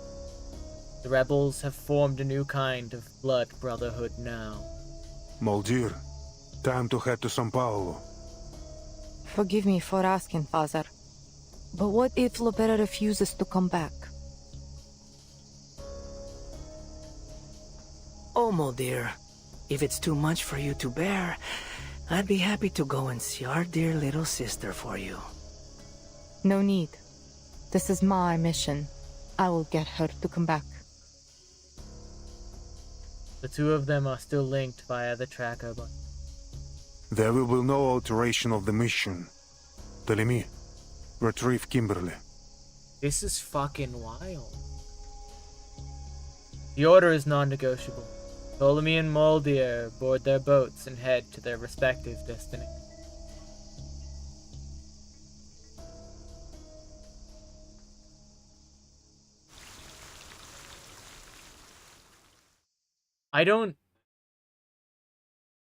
I get the feeling Muldeer is going to betray our dear friend, the Admiral. Not because she's playable, but because she's already done it once. That means that she will likely do it again.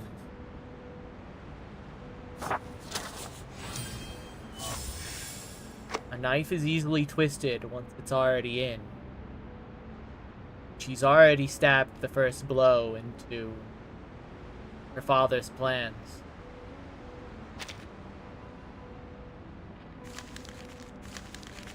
Blackland. Oh, we're getting an immediate confrontation with our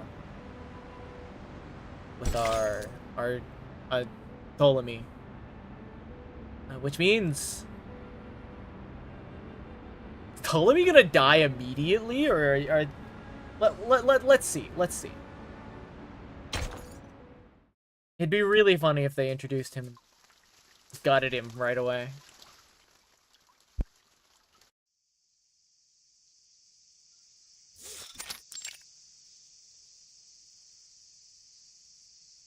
The pieces are falling into place.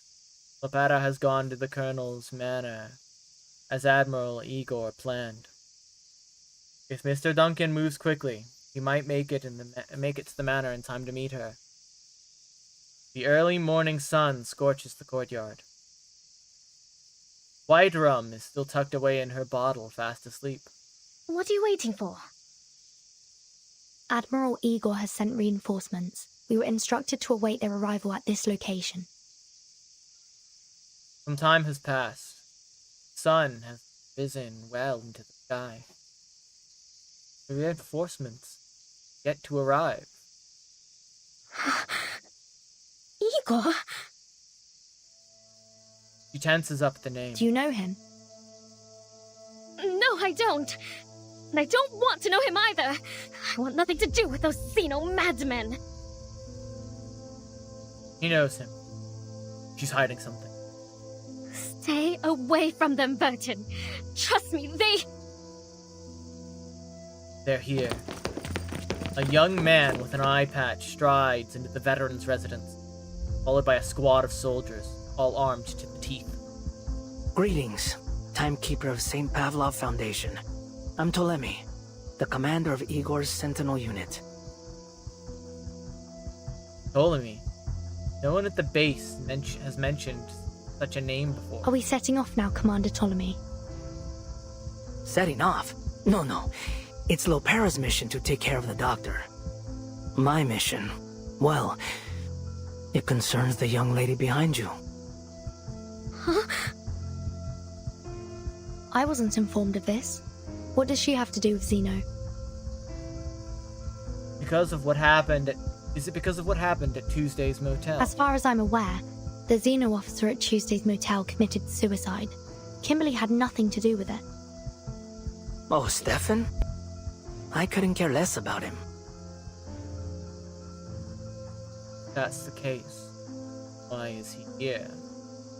The door opened all by itself. What door? I'm not stupid, you know. Miss Kimberly somehow escapes the base, and suddenly I find her with the Timekeeper, who I hear took a detour to a certain tower before she left. So, Timekeeper, care to explain why you helped Miss Kimberly, a member of Manus Vindictae, escape? Oh, so the captive in that tower was Miss Kimberly. He gives him no answer. Per the Admiral's orders, I will now escort you back to the base, Miss Kimberly. And please, don't make me resort to violence. No, I'm not going back there. Takes a step back, her body trembling all over. She's too frightened to run. You'll kill me, just like those Xeno soldiers. Ptolemy's soldiers raised their guns, as the others did when they executed the deserters. Now, let's just get along, shall we? This isn't an arrest, Miss Kimberly. It's an invitation. He reaches into his pocket and retrieves and reveals Xeno's sincerity. A succubus should follow her instincts. Come on, obey your master. Ooh. Wonder how Verton's gonna react to that. Probably not well. A toy.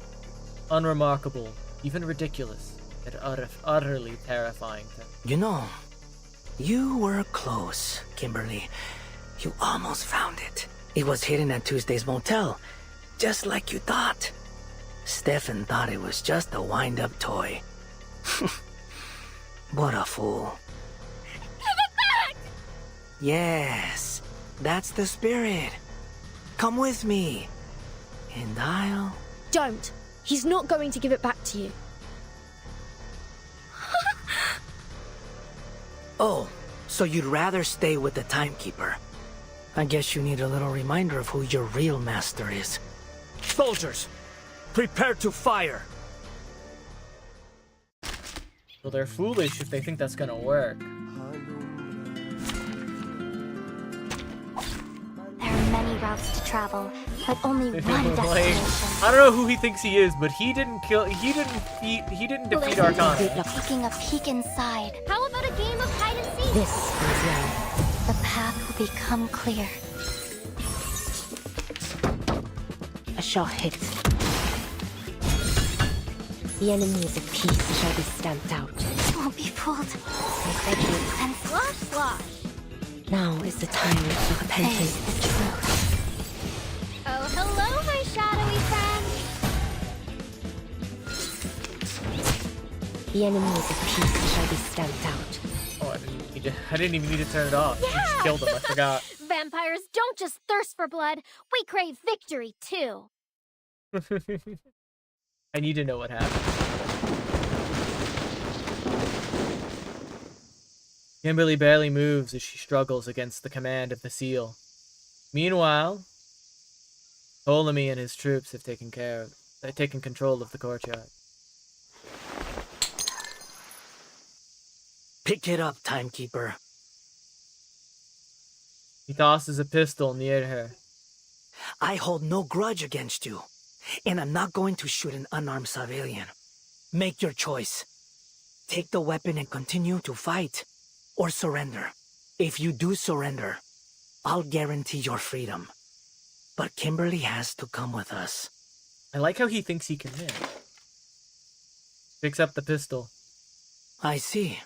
So you've chosen to fight. On your feet. Now then, Kimberly. The officer gives a malicious grin. Kill her. You want me to kill Burton?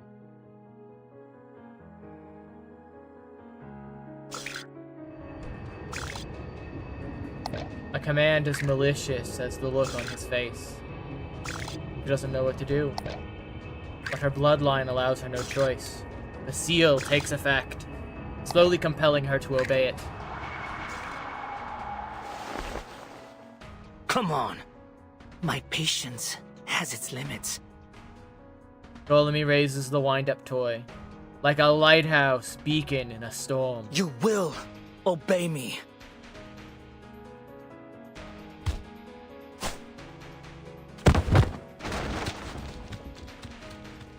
Compulsion. An attack so swift there's no time to react. The succubus looms over, her eyes hollow, her bestial claws poised to strike.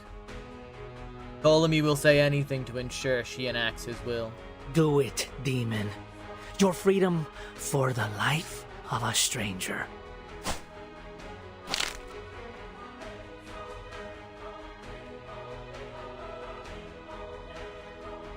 Yes, kill her. Prove your loyalty. Then I'll give you back your toy. I promise. Succubus wraps her claws around her neck. Burton. I can't. The command has taken hold of her, still wavering. Meanwhile, Ptolemy, like a sadistic spectator in a coliseum, wills their struggle to go on. Raise your gun, timekeeper. Gun. Yes. Gun. Breathing. Strength. All. Aim at her and pull the trigger.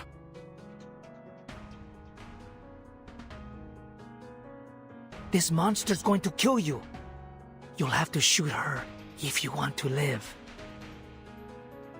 Ptolemy presses further, eager to get a show. No matter how hard she resists, the succubus within her must obey. Her claws tighten around her neck. She can hardly breathe. No! I don't! Her struggle is as futile as her tears. Obey your master. Her claws start to sink. Neck. Yes, give in. Just like that. Look, Kimberly. She picked up the gun. Shouldn't you kill her before she kills you? She obviously values her own life over yours. And she won't hesitate to fire a bullet through your heart. To her, you're just a horrifying beast. I mean, look at you. You're a succubus. A demon born to be bound to a master. Born to be controlled. His contempt is palpable. No! I don't want to! She's pleading. Tears pouring down her cheeks. Please. No more orders. No more running. No more. I don't want to be like my sister. Hiding away for all those years. Living no kind of life at all. Captured and executed. If that's what you want, then kill her. Break her neck. Now, heed my order and kill Vertin. Does everything she can to resist the command. Yet her body is compelled to follow. She raises a claw. It hangs in the air like a butcher's knife ready to slice through meat. End your suffering with her death. Don't think. Just obey. Her grip tightens. The pistol. Get it. There's still a chance. Let go. Let go of her. She's sobbing. Nala. Aim at him.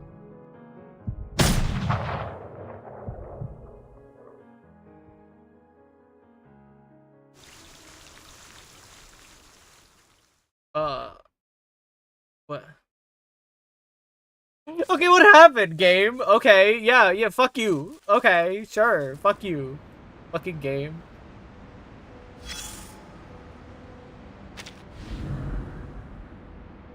Accepted telegram. Secret review. Another bullet. Pacing left.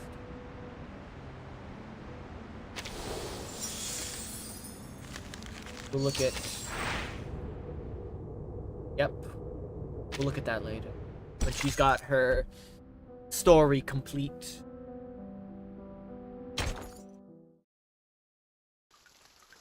Eye of the Hurricane. Sorry, I had to check. Vertin. The bullet flies through the barrel, trailing a long white streak through. It pierces the wind-up toy in Ptolemy's hand, the tool of Nala's subjugation. That thing, thought, that she had so desperately sought, so desperately run away from. Destroyed. Power is lost. Controlling force vanquished by the bullet. How dare you! Nala releases her throat. Ptolemy glares furiously at the broken wind-up toy, then shifts his gaze towards them. Looks like negotiations off the table, Timekeeper. I suppose I'll have to turn to violence. Soldiers, kill them all. Spare no one but Kimberly. She's the only one the Admiral needs. Nala looks over her shoulders at Ptolemy, her face twisted in rage. Bloodied claws poised to strike. Blood. His blood. Craves it. I'll kill every last one of you! You go, girl. Like, damn. Okay, kill them all. Fucking end their lives. They deserve it. Greetings. Hold on. Be right back. I'm gonna close my door.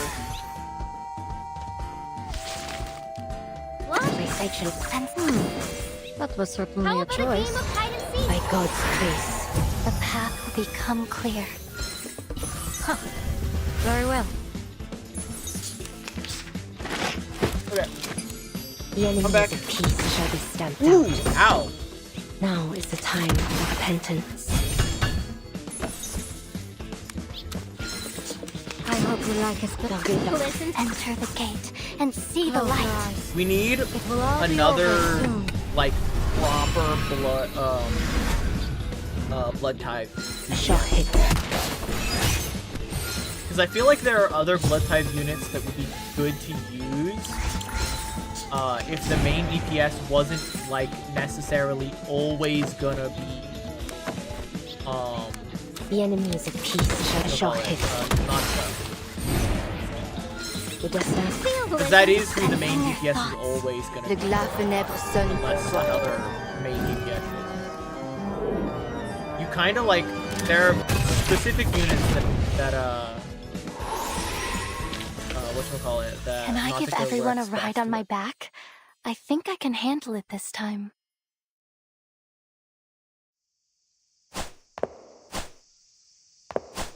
For the knocking. Oh, she's killing people. She's murking people one by one.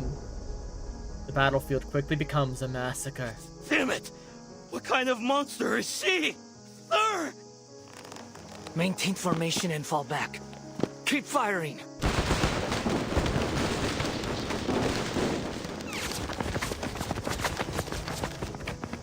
Ptolemy's troops are only equipped with standard military gear. No device to capture arcanists. No heavy firepower. Go to hell!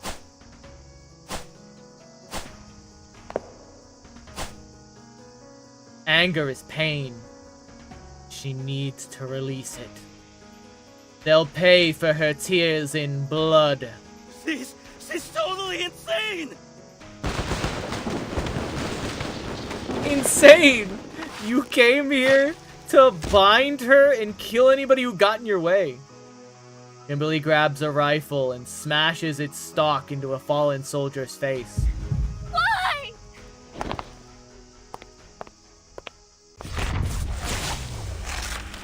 What the fuck? First claws, then teeth. Tearing, biting. Slashing stomachs, ripping out throats. Like a wild cat pouncing. Barrow. The Xeno soldiers fought bravely.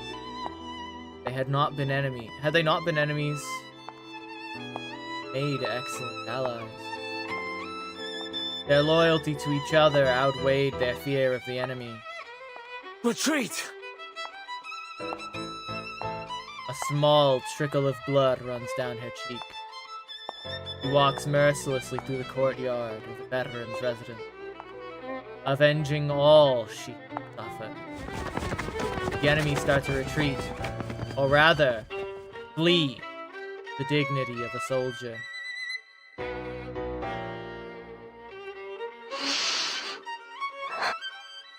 The air is filled with a bitter scent. I am not a lamb for the slaughter!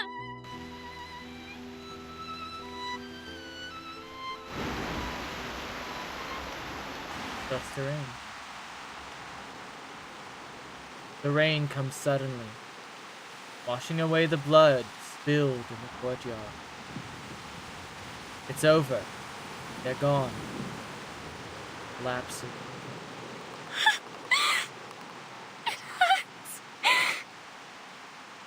Pain. Like the thorns. Everything will be fine, Kimberly. Crying. The wind-up toy lies nearby. Shattered like her. Burton. Spreads her hands. Gazes blankly. Down. I'm here. It's okay. You're going to be alright. The marigolds in the courtyard. Stained with blood. Place is a mess. Ariana's cat den. Been blown. Perhaps she'll make a new one. You're no longer bound by anyone. No contract, no seal. The wind-up toy's been destroyed. It's been shattered into pieces. You're free, Kimberly. You don't have to take orders from anyone anymore. Kimberly doesn't have to take orders. Nala doesn't have to take orders. Repeats herself. She repeats her words as if she's drowning. The only pieces of driftwood to cling to. Come. The rain subsides, and the sun again. If you've got nowhere else to go, you can come to the Foundation with me if you like. I'll let them know you risked your life to protect me from the Xeno rebels. Anyway, the choice is yours. Ala breathes heavily. I can choose. Her confusion, man. Pain. Yes, whatever you want. No one can control you anymore. You belong to no master, only yourself. Belong to myself. Looks down. Covered in blood like a newborn. Like when my sister died. The first time I left home. Like when I fled to Sao Paulo during the war. Like the old days. That heartfelt home. Real, yet distant. To her, as if those times had rolled up in sweet nectar. For a moment, almost forgets why she's been running all this. Yes, no longer reliant on or under the control of anyone. Just think about who you are, what you want, and enjoy your new life, Nala, starting today. A familiar silhouette streaks across the sky. Capitan! Lilia descends, bearing bad news. She really is loyal to Verton and Verton only. She immediately went to find where her bestie was before she did anything else. Gotta love Lilia. Gotta love the day one ride or die.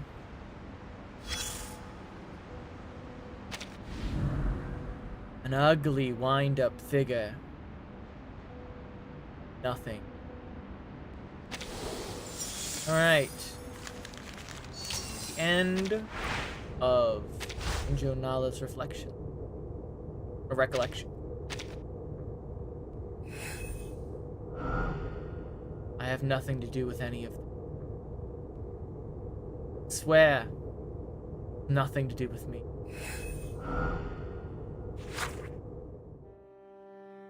I'll read this later. When I saw so many identical toys, elves, cabinet, where I swore I'd never go there again. And if they were offering free candy.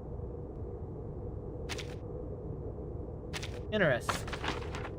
So that's the end of her story, or the end of her recollection. We have 2 from Lopera, which means that Lopera is going to play a crucial part in the next couple of segments, which we knew, because Lopera is going to have to make a big choice here on how she reacts to the knowledge that her father has stabbed Zeno, and by process of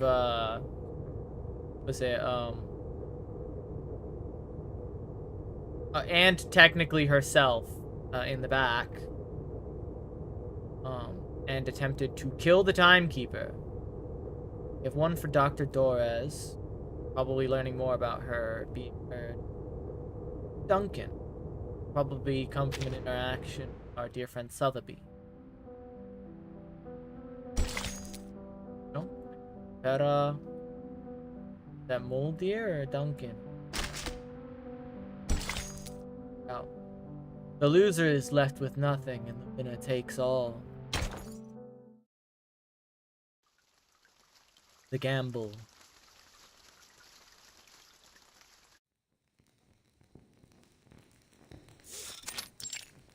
The chapel. The master of the manor sighs. All this time, waiting for Zeno. I really want nothing more than to clear up this little misunderstanding of ours. There's no benefit to me hurting you. I hope only to peacefully return you to your friends, and in return, receive mine. After all, this city and its false era will be washed away by this storm before long. Those poor unbelievers. We were all once like them. Yet to realize that we are children bathed in the light of the divine. One day, they will turn from darkness to light, just like our Xeno friends did not long ago. I'm gonna be real happy when I don't like you. The apostates, however, they who have abandoned our faith, they must die. Heretics and oath breakers. Yes, all. I'm still curious, you know, about who attacked the manor. Who disturbed the meeting between the Apostles' Brotherhood and the messenger of the great Manus Vindicte? Who came here? Kicks a small stone at his feet. And took away my people. The potion locked the flying doctor's throat. Cannot speak. I wouldn't be surprised if Marcando's already messed things up in the favela. But he turns his back to the doctor. As long as he continues to recruit the young arcanists, it doesn't matter. People like him are useful. Tools to be used to our benefit until they're lost to this storm. Marcando is dead, if I remember correctly. Isn't that also how Zeno uses their soldiers, Doctor? As currency to be spent and lost? A chip may roll away. Only itself. All the worlds, you know. All the men and women are merely chips. We have no choice but to take our place. He looks at the doctor. At least Manus Vindicte promises these soldiers a future. A future worth looking forward to. The Sufferer will be reborn, and the Apostles' Brotherhood will sail south with me. We will become followers of the Sufferer, undertake their trials, and their grace will be bestowed upon us. He leans closer. whispering in her ear. And with their blessing, no matter how many times the world is reversed, we will stand firm, for we will be immortal. Yesterday is within our reach, dear lady.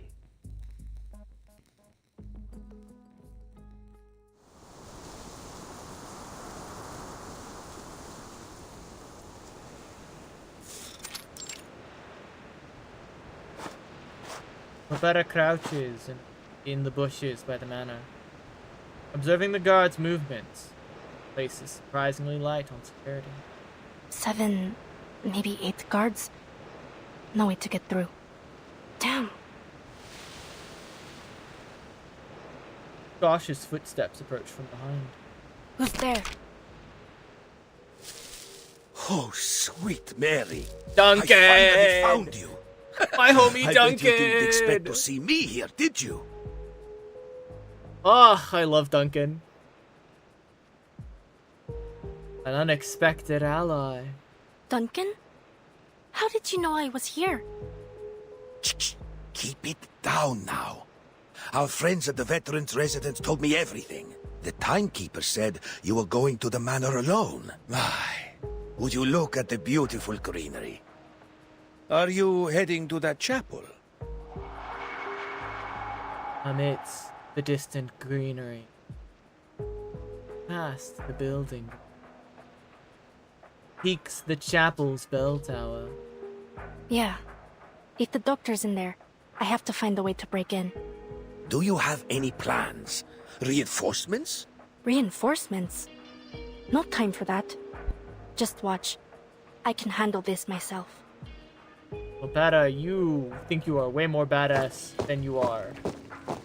Which is saying something, because you are badass. The path to the chapel is well within the sights of the patrolling guards. Unless you dare to join me, old-timer. The old veteran answers with action. He lowers his sunglasses and lifts his blowpipe. Give me a few darts. Okay, here's the plan. You lure the guards away, and I'll check inside the chapel. He tilts a crucible in the flame of an arcane skill. And in the flame of an arcane skill produces a few poison darts. Hands them over to the old man. All right. When I take my shot, I'll head that way. You stay hidden in the woods and make your way to the other side. He crouches, aiming at an unfortunate guard's neck. The guard drops instantly. Intruder! Over there! Alarm sirens blare. Lead them toward the river. Duncan catches the smoke bomb tossed by Lopetta. Let's make this a little more exciting, shall we, boys? He lobs the bomb, aims his blowpipe, and pierces the bomb midair. Nice shot. With the guards distracted, Lopetta raises her guns and makes her way to the chapel.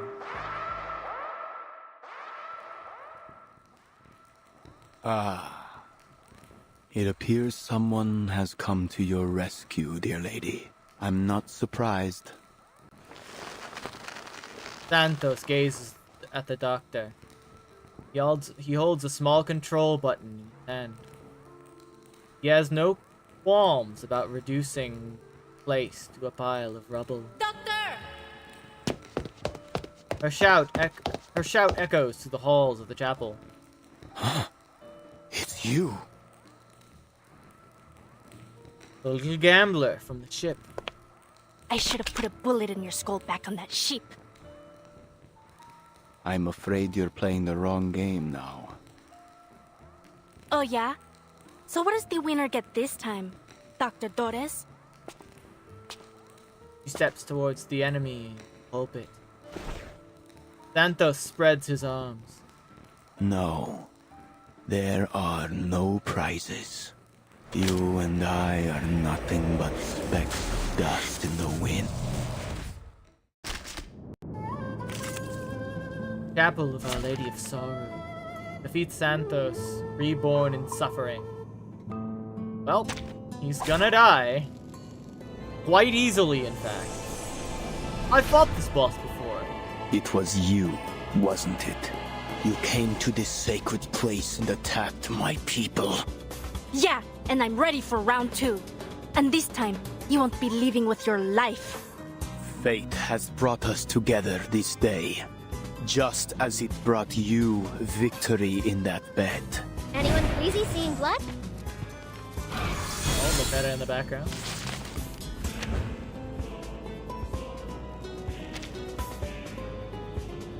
Oh, no auto.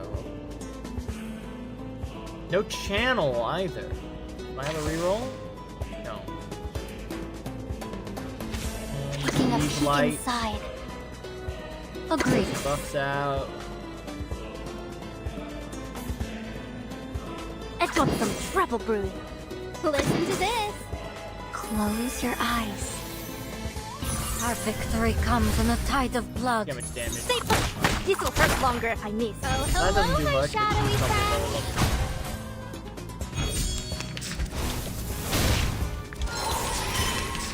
Why did she gain... Why did she gain so much? Okay. We're balling. I hope you like a splash of red. My sanctuary did a good down. Enter the gate and see the Close light. your eyes. It will all be over soon.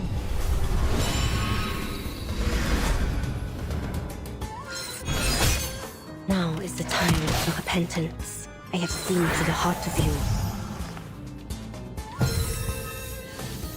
Yeah, Sentinel does generate blood, fucking... One shadow blood is now leaving. Okay, first health bar down.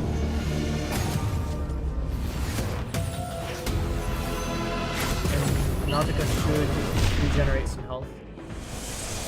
Alright, second health bar. What is that? Blood can only be paid in blood. The enemies of peace shall be stamped out. Now is the time for repentance. Care of both of the stacks of dodge. One of the stacks of dodge. Feel like making some new. My sanction and build the hidden. Sure. Ready? Aim. Better. One. Feel like making some new pointy-toothed friends. Target locked down. Listen to this. Heal. And let's throw out that martyr. Now, give us a big Martyr. smile. Just The enemies of peace shall be stamped out. Enjoy it, friends.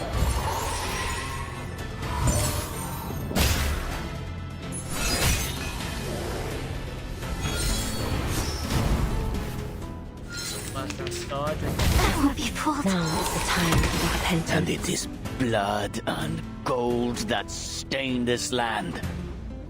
I'm tired of playing this game of prayers. And I've had quite enough of you, little gambler. Well, you lost. You got your butt kicked. Battles have little meaning, save for the prizes to be won.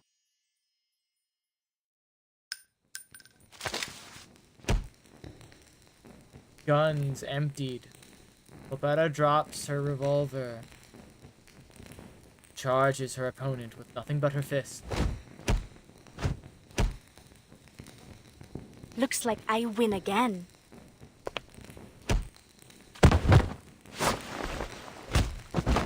She kicks the weakened Santos to the ground, pinning him by the throat. Her fist poised. Yes. Yes.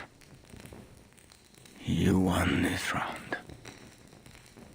He lies among the rubble, blood trickling from his mouth, smiling as Lopera's fist hovers above him. But I'm afraid there won't be a table left to play the next. So long, little gambler. What? Perhaps it's time you paid a little more attention to your friend.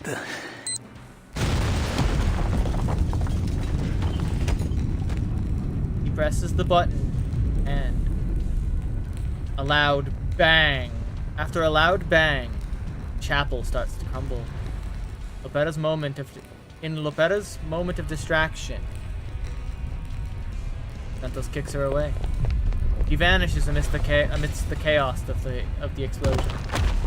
Now there's no one but Lopera, the doctor, the building about to crush them both. Mierda!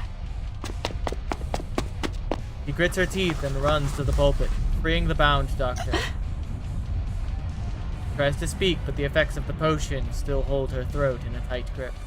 We can talk after we get out of here. He hoists the doctor onto her back and carries her through the falling debris.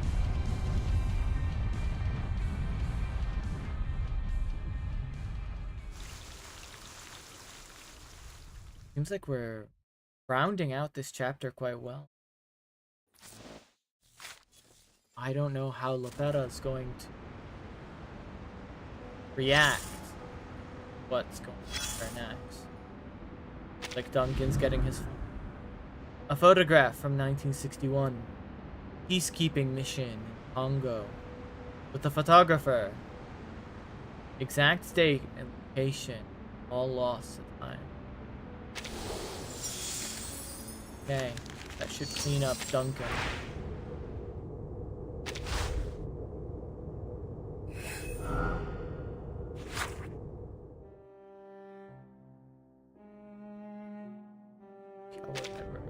I'll read that later as well. 3 Brazilians, 2 Spaniards, 1 Argentinian. You'd be surprised. We were the most decorated.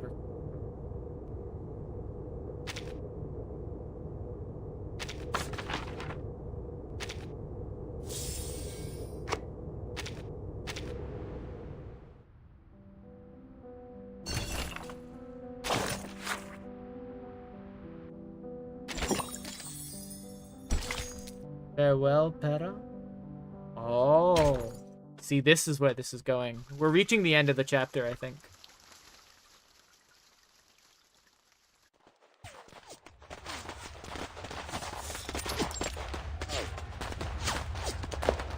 Eliminate all hostiles. Find Lopera and Dr. Doris.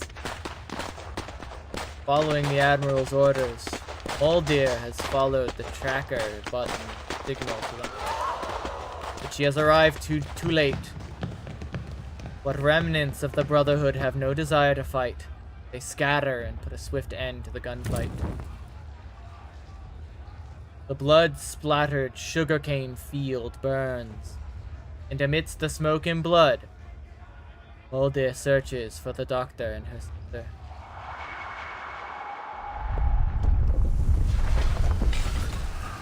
Just as the chapel collapses, Lopera makes it through the front door. Huh? Where have the Brotherhood guards gone? Neither Duncan nor the Brotherhood guards greet her. Molly! Pera, thank goodness this tracker button still works. What happened in the chapel? I had to fight with Santos, but he got away. Weren't you supposed to go to the veterans' residence? Flashes a brief, bittersweet smile. It's still a victory, be it an imperfect one. Rescuing the doctor is our top priority now.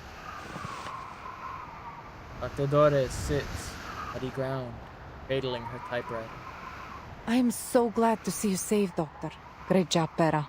Let's head back to the base with Dr. Doris. What about the timekeeper? She's on a new mission assigned by the Foundation. It's got nothing to do with us. An obvious lie. Father wants me to bring you and the doctor back to the base as soon as possible. What do you mean? Why the sudden change of plan? What's going on here? Pera's a smart girl. Told her about this. Just come already. We're evacuating Sao Paulo. Evacuated? Since when was this the plan? Evacuating? To where? Can't even read? Trust me. Trust me, you will anyways. We pray this is an empty threat. Just follow your orders, Lopera.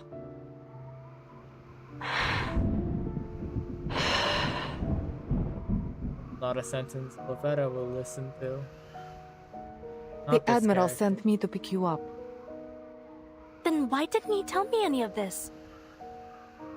I don't know. I'm sure he has his reasons. In her hurry, presents a reason her sister cannot argue with, recognizing her hastiness. Fine. We're heading south, to Tierra del Fuego. They've made preparations for us. Come on, Pera.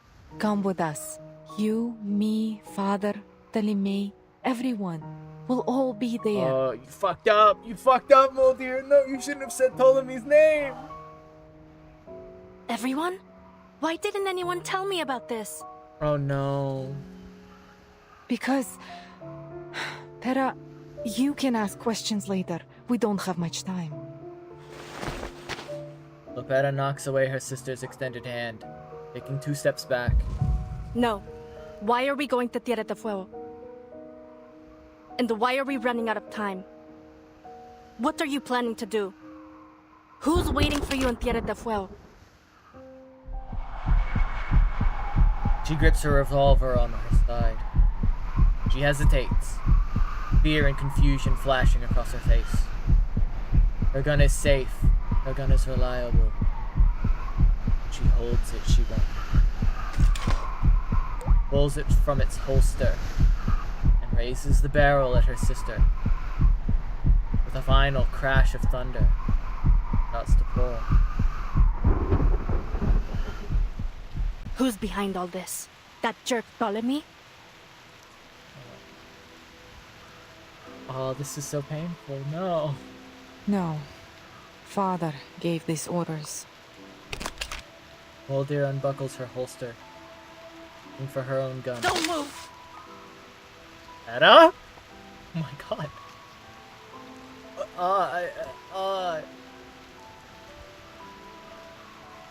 Come on, Lopera. Lower your gun. The handgun slips from its holster and falls to the ground.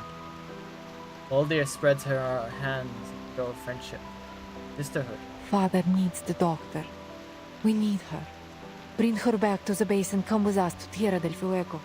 Why? What are you going to do in Tierra del Fuego? Talk? You're not? This is the future. A future for all Arcanists. No, you fucked up, girl. Father has embraced the preacher's promise. She's not gonna do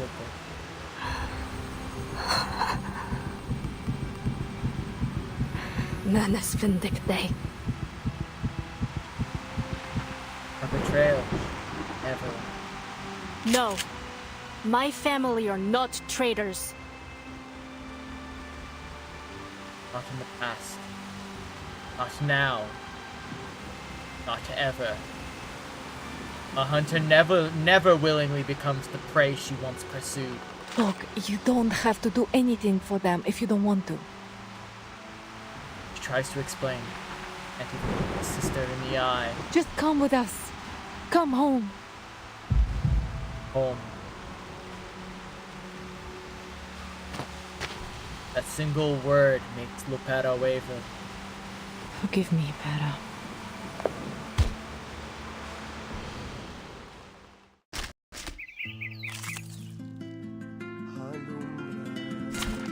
What the fuck?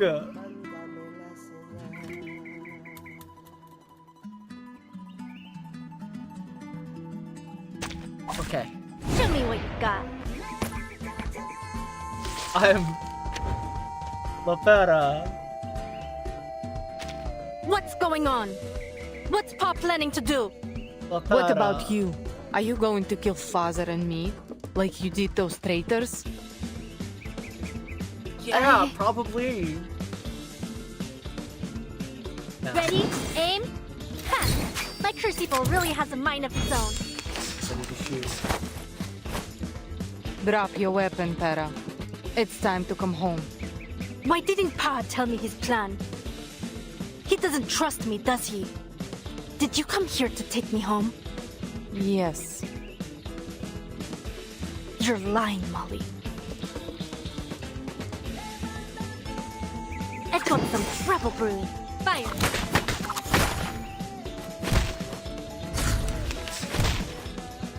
Enough is enough, Para. You're wasting our time. You mean the time for your scheme? Taking the doctor back This is more is so important than me, right? No. Para, I want you to come home with me. Home? You call that a home? With a traitor for a father and a sister who doesn't even trust me? Get ready. This is going to wait for the pop. Poor Para. Oh my god.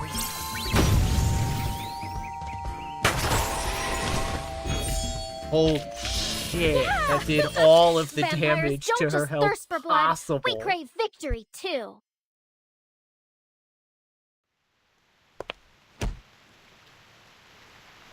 Taking advantage of Lopera's moment of hesitation, Moldir launches an attack. As they wrestle, Lopera pulls the trigger, shooting into the sky, startling a flock of birds. Finally, Moldir wrestles the gun from Lopera's hand, knocking her to the ground. She lies there, winded and in pain. Pa. Why is he doing this? The pain, the least of her problems. Can't understand how things have ended up this way. For the good of us all, Para. Consider your mission complete. I'll take over from here. Thank you for your service, Comrade Lopera. Several Xeno soldiers return, from their sweep of the manor, arriving at the lieutenant's side. What's going on? I'll handle this. Take the blind lady and retreat. Make sure she's safe. The doctor offers no resistance, weakly surrendering to the fate taken once. Moldir looks down at her fallen sister, her gaze cold. I am sorry it has to end this way. She raises her gun, aiming at her cherished sister. Farewell, Para.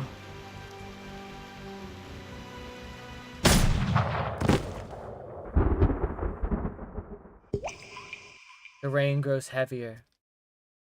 Lopera's soaked body lies in the mud. Crap! Has something gone wrong?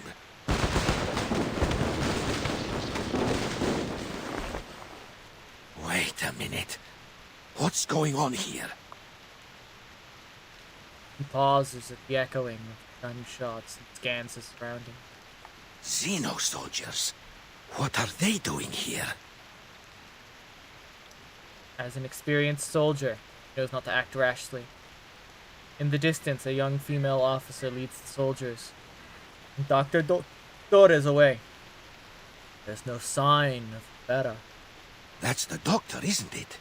Why isn't Lopera with them? Duncan, you mad lad. Duncan cautiously makes his way to the chapel inside. Rain comes and goes. Tranquilizer bullet. Ugh, I see. As the effect of the tranquilizer wears off, Lopera can feel her soaked clothes stick to her.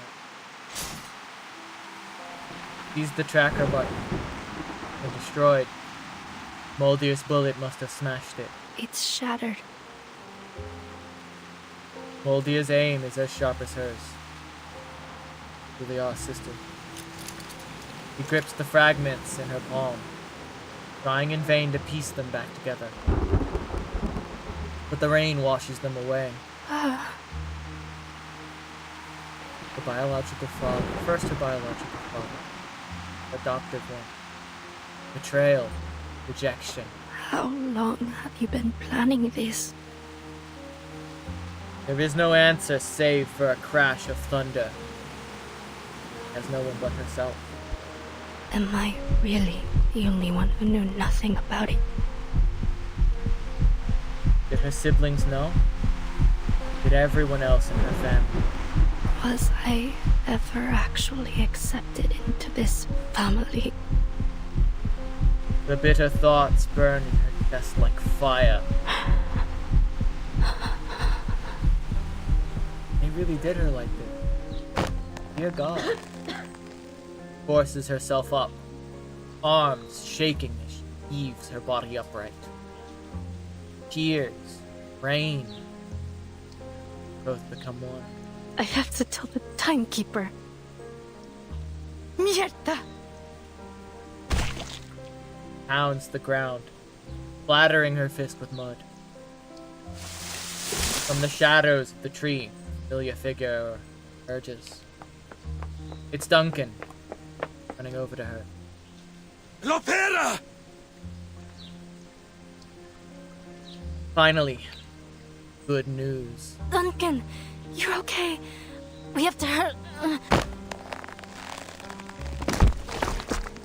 Tries to stand, but her legs give way. Lapses again. What happened? Why did your men leave you here all alone? He supports the weakened Lopera. Sad smile. Hurry back to the residence. It's Igor. He... And bring herself to finish the sentence. The sky clears. The heat of the blazing sun washes over them once more.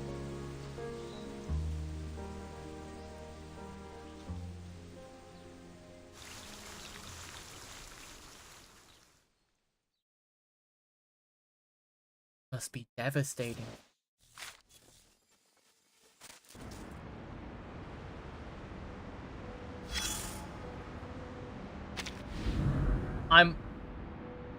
I'm going to guess that Moldir is important in the next chapter.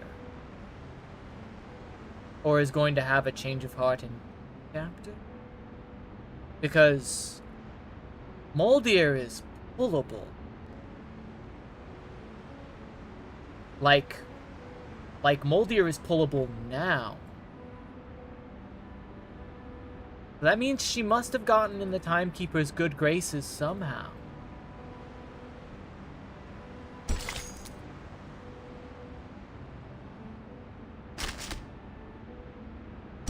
But what did that give us? That was a Lopera piece. I'll look at all of those when Lopera's thing. Round 0. Farewell, Igor.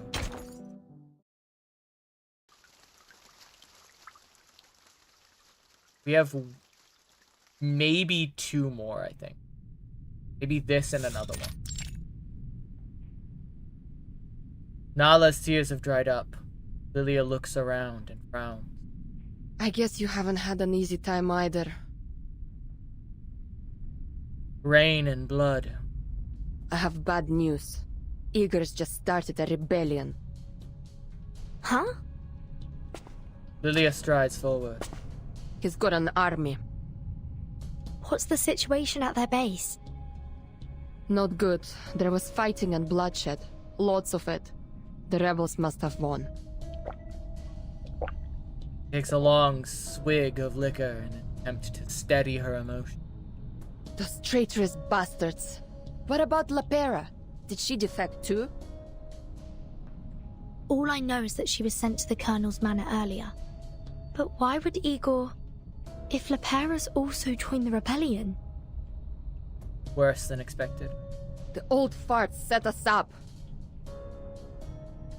A burly figure appears in the entrance of the veteran's residence. It's Duncan, Lopera slung on his back. She's injured! Mr. Carson! It's Duncan, kid. But that's not important. Lopera needs medical attention. I'm fine.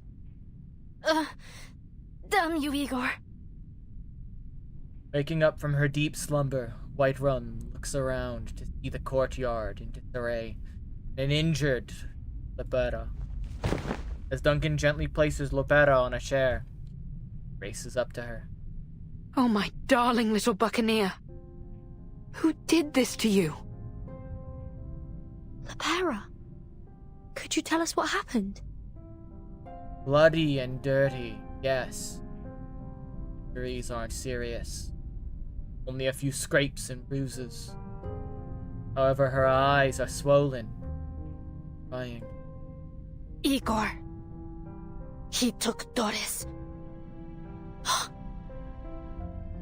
First, Xeno soldiers try to take Kimberly.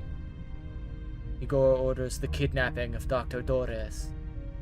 So, are you going to go after him? Yes, but you should stay here. Igor still wants you. Igor mustn't succeed. We'll come back for you later. Okay. What now then, Capitan? There are no Foundation branches nearby. If we request reinforcements, they'll be too slow to arrive.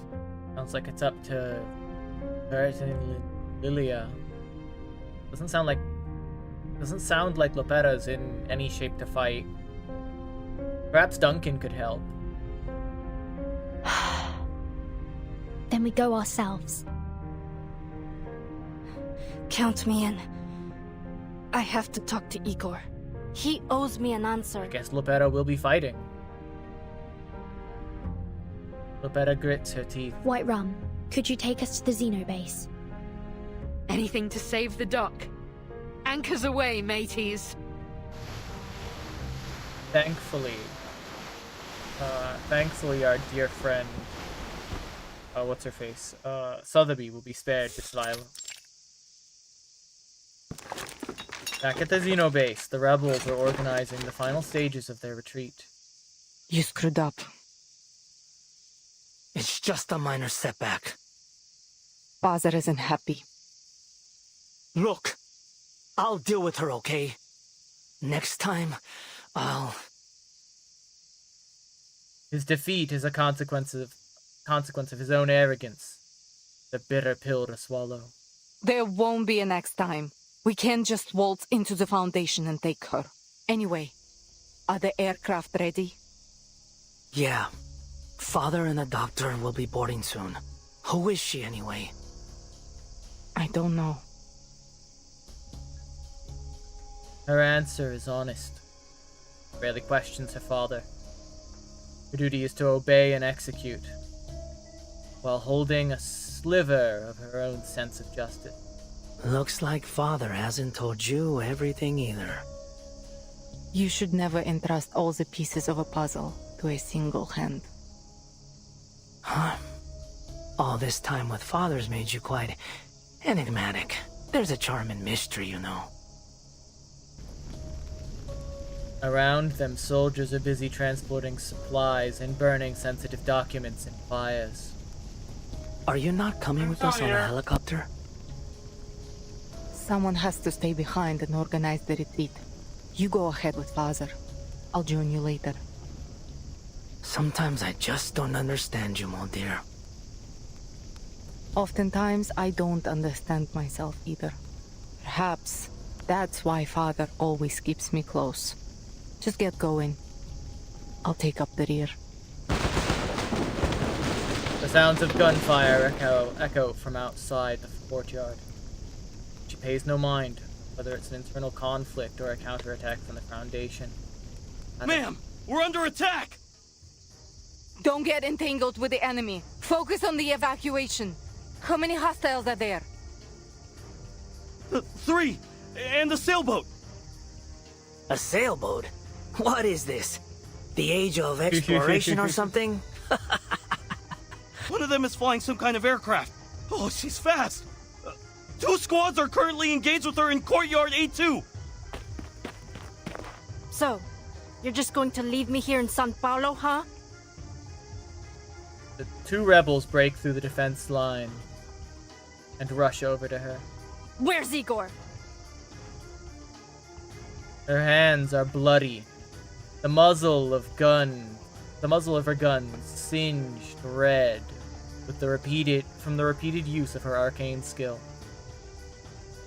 No sign of the Admiral, only the unwelcome sight of her older brother. You've grown taller since we last met, dear little sister. There's a hint of malice in his voice. Whoa, whoa. Don't look at me like that. I don't care what you do. Come home or stay with the timekeeper. I won't stop you. Get out of my face. Oh, she's gonna kill him. She raises her rifle. The scene looks all too familiar. Time to execute another traitor. But someone steps in front of her. Molly.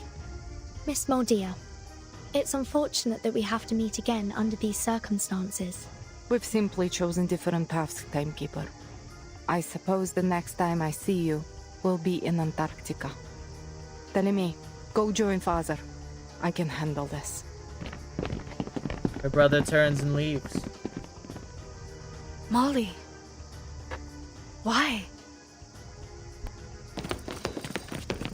The remaining soldiers gather around the lieutenant, their weapons raised. Forgive me. I can't let you pass. Moldir issues a command to her remaining soldiers. Soldiers, take aim! Well...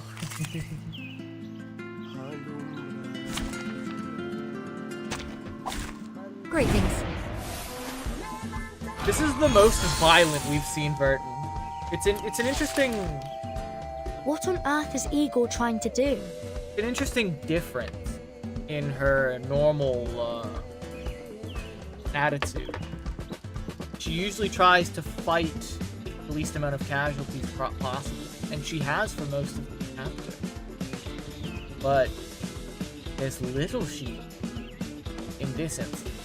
We are soldiers. It's our duty to follow orders, not question them. Molly. Hold the entrance at all costs. They must not reach the Admiral. Listen. Taking a peek inside. Well, This is gonna find that the path become clear. the reason that the timekeeper is the timekeeper, he's just a regular soldier. A shot hit. The enemies of peace shall be stamped out. I hope I should enter the gate So- and see the light. It's so sad the way this is ending. I think this is just how... I think we have a chapter left, really. Maybe like a non-combat chapter. Dance with us. Now is the time for repentance.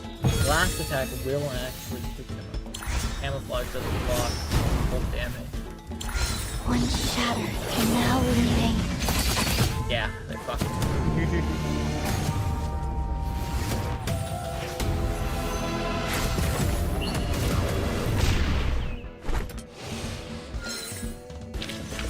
Battles have little Well, meaning. Save for that's the that prize. from them.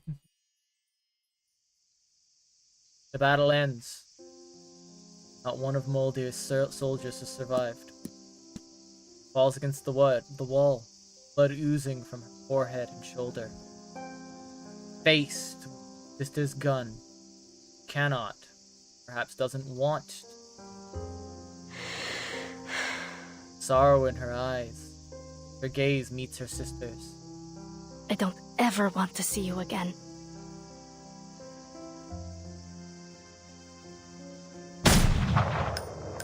The bullet casing falls to the ground, so does a tear. We couldn't halt Igor's escape. More rebels came at us following the gunfire, and we were forced to flee the base. We failed.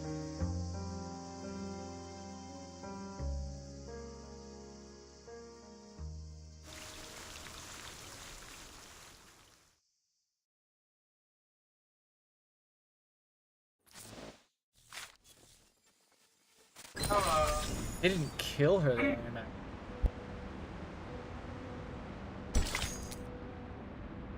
Summer ends here. The ice season begins.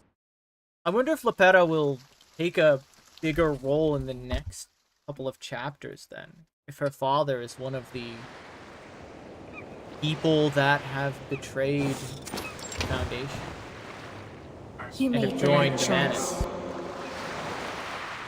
We simply followed their guidance, Preacher.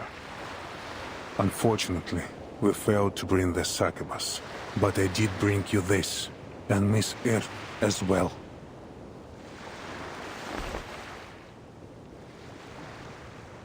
It's fucked up. No, Fear the Preacher. Admiral. Not you. Us. We all need the miracle they bestow. My men will not wear the masks, nor will they take the trials. We need no trials to test the loyalty of my children, Preacher. And for now, Miss Earth will stay under my protection. As you wish. The Preacher agrees. All that will request. Doesn't matter. None of it matters. You look southward across the sea. Until next time, Admiral. The Preacher takes the relic left by the Mother of Resurrection. Farewell to the Admiral. Father, Uldir lived. I shot at Lopera. Shooting is one thing. Whether the bullet hits the heart or the ground is another. The Admiral, however, important. I have to be honest, Father. I don't fully agree with your decision. At least not on a personal level. You are entitled to your opinion, Lieutenant. But I don't need your approval. I understand. You only need my obedience. Precisely. Had you anticipated that Lopera wouldn't come with us? She is inconsequential. She helped us retrieve Earth from that Brotherhood farce. That's all I needed from her. But the Brotherhood...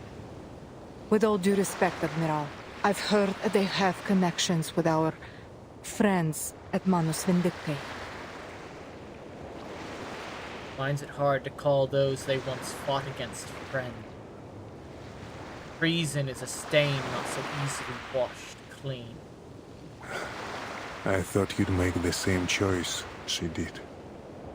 No. I will always follow you, Father. Just let her be. A lone seagull slides across the sky, calling out as it flies. Igor pats his daughter on the shoulder. Now, bring me Dr. Doris.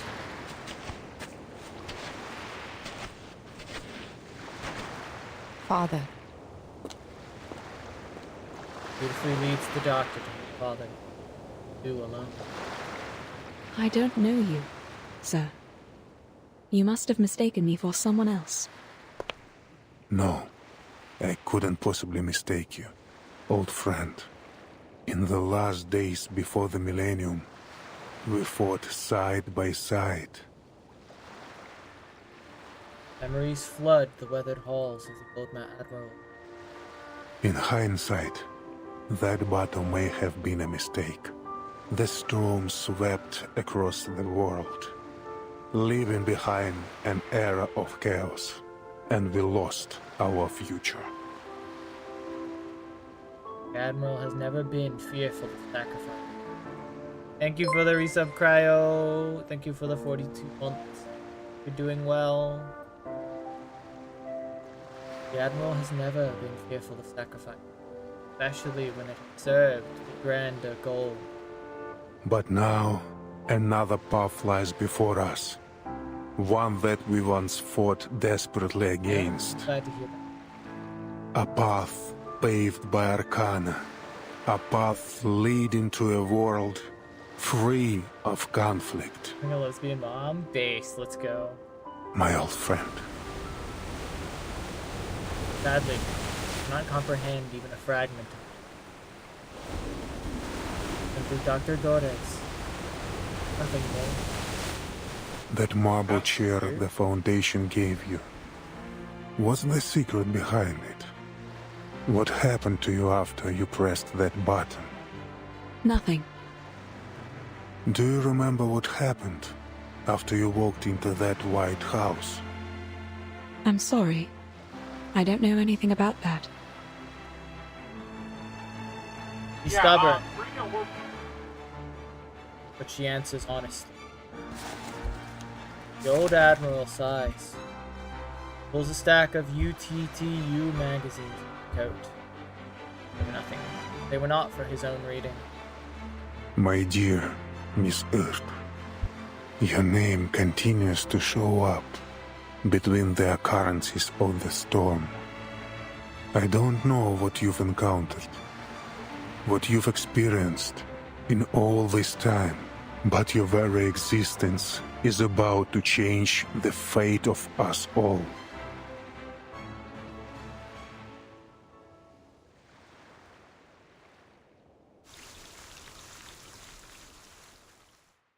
So we'll get probably one more. Covering... yeah, one more covering us. And that gives us Erd's final. Strangely shaped typewriter. Code proof lol? Go. Yeah. You are giving off the lesbian mom vibes, aren't you? The only weapon this doctor had in battle. Alright. That's Gorez's.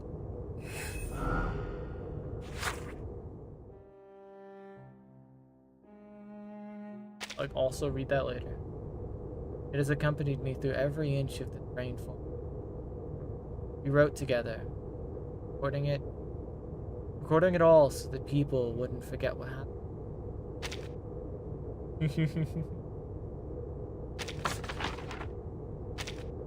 All right. 23. Oh, got one more. I have some news you'll be happy to hear. I'll spare you 1 minute. Trust me, you'll wish you had more than a minute for this. It involves a mutual friend of ours, a long-lost acquaintance you've been searching for. Doctor, writer. She goes by many titles, just like you and I.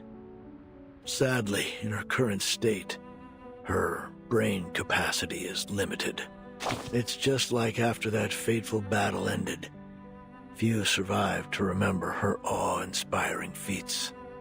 Now, this kind-hearted doctor has become a crucial part of another wicked scheme, of which our dear Admiral is well aware. What does he know? An orchestra without a conductor can barely play a symphony. Recognizing that missing vital piece, the Admiral seized the opportunity without hesitation. Experience gives a veteran his scars, yes, but also a scrap of wisdom. He knew he should gain the upper hand in this one-sided gamble. Your minute's up. Time certainly does fly, doesn't it? I'll be back when there's a new development. Stay alive if you can. I'd like to keep reading reports for you. Well, gave him a minute. The final curtains, the last two. Act. We're in a bedroom. I see Lilia, Sotheby. I think that's Duncan. Where's Lopetta?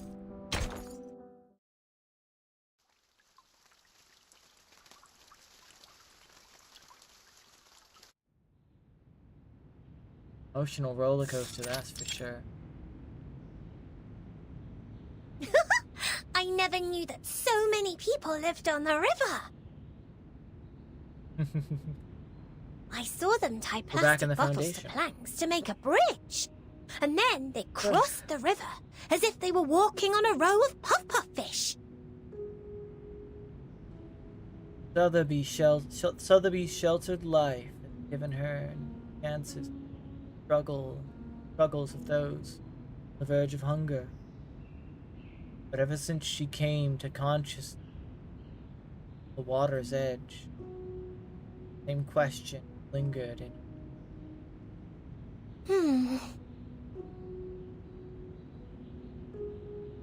restrains herself from voicing it. Duncan's well-known Bella. Everyone keeps telling her, that old man is Duncan, veterans resident. Trapped. I know what you're thinking, little lady. But I am Duncan. My ID card, my military record, my medals. They all prove it. As for your friend, Mr. Carson, listen, I know it's hard, but at some point we have to move on. Thank you for the advice. It's just... Pardon me. Foundation staff member gently pushes open the door. My apologies for interrupting. Miss Sotheby, I heard about what happened in the favela. Thanks to your efforts, Zeno has been able to recruit a new group of spirited youths. Good. It'll replace what we lost. Staff member then turns to Duncan. Sotheby gives a proud nod. More than just a pretty dress. Her very best to help her friends in the favela, while the others were busy. Mr. Duncan, we need to record your information and cross-reference it with that of Mr. Carson, who was lost during the storm of 1929. It's bewildering, isn't it? How could there be another Mr. Carson? 1929? A fervent era filled with ambition, dreams, and... Please come with me, Mr. Duncan. It won't take long. After that, you'll need to initiate the procedures for your re-enlistment in the Zeno Arms Academy. While the said procedures are underway, the rehab center will take care of the injuries you sustained in Sao Paulo. Welcome back to our cause.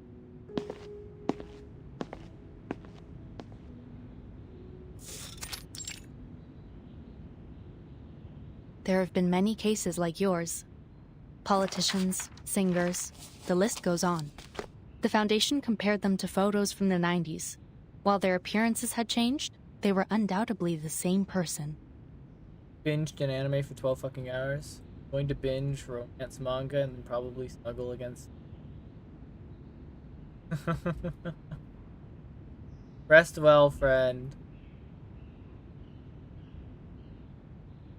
This chapter ended in a much more cosmically sad way, I think. Hard to say. Have a good night, little one. Thank you, friend. Love you too. Bye-bye. These words leave Duncan feeling puzzled. The place is strange.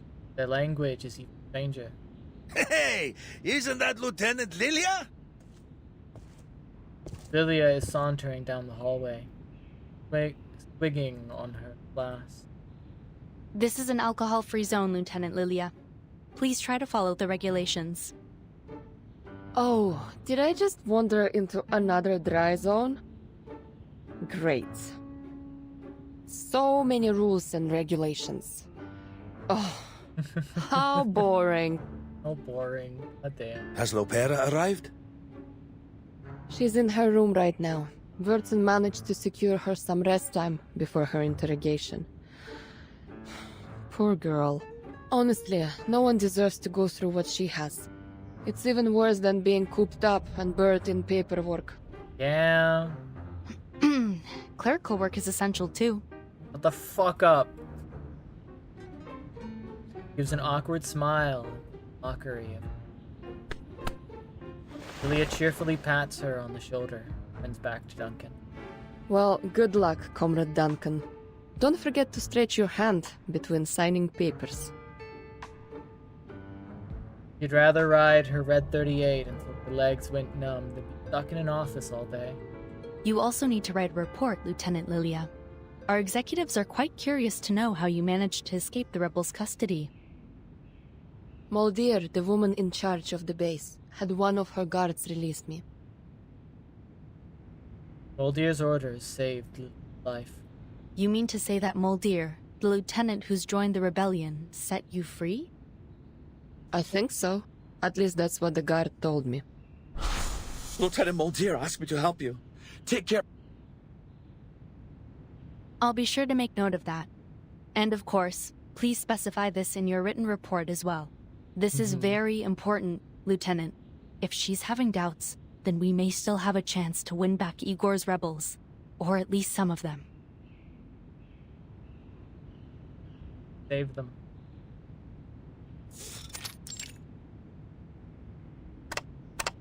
Vice President Constantine makes a long overdue call. Axe House. Igor fooled us all with his rebellion. It's been confirmed that the Dr. Doras he took is none other than Ms. Erd. The motives behind his actions, however, are still unclear. While only a small number of the Xeno soldiers chose to join his rebellion, I believe it is necessary to urge the Xeno Arms Academy to strengthen the discipline of their members. Yeah, probably.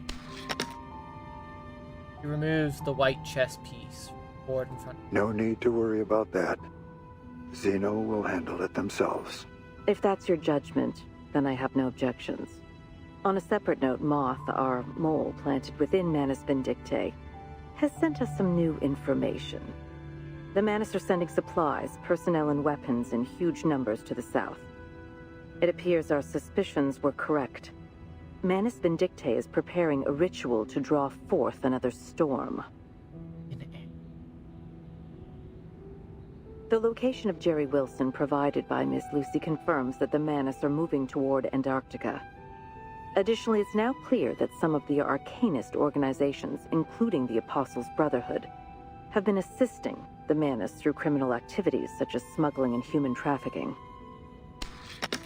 He advances the Black Pawn. All very valuable information. How's the timekeeper doing? She's stable. It's worth noting, however, that she brought back a succubus from the Manus. She requested that we revoke the arrest warrant for the succubus and grant her all the rights enjoyed by Team Timekeeper. In accordance with the Storm Reformation Manpower and Discipline Act, I've consented to her request. Excellent. She's the ideal person to keep watch over the succubus. That is correct. Very good, sir. Oops. About Igor. The late Admiral Igor of the Xeno Arms Academy will be duly honored in the headquarters Hall of Merit. His great achievements and remarkable service deserve to be remembered. That's all for now.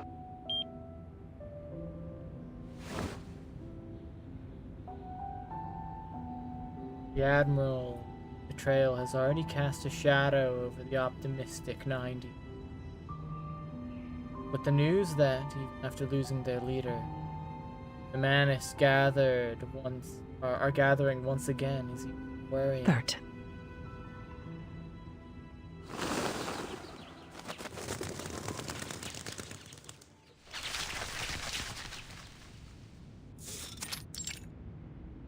Guest room. London, Lima, Ushuaia. Foundation's reports detailing many cases of Duncan. One familiar face after another turned into someone else. Storm has brought everyone with it. The bright and hopeful. A report from Colombia. The mugshots of Pablo Emilio Escobar Gaviria do not match those archived. Similar anomalies have appeared for other notable figures. Interesting. There are many such cases. But the most pressing now is... Why did Igor abduct Miss Erd? And why does he want Kimberly? One question leads to another, but the answers remain a mystery. And where are Igor and his army going? Why did they defect? It's a maze of questions and clues. There is no waxwing here. No thread to guide. Mr. Carson, who was reversed by the storm of 1929, has somehow reappeared in 1990. Only there were some way to look beyond the towering walls of the thing. Or maybe there's more to it. A person pulled under by the river always swallowed. And wash up. Sure. Possibilities. More possibilities. Crows gather and drive away the doves. By the dry, hang fountain. Peck at the rain. Could it be that?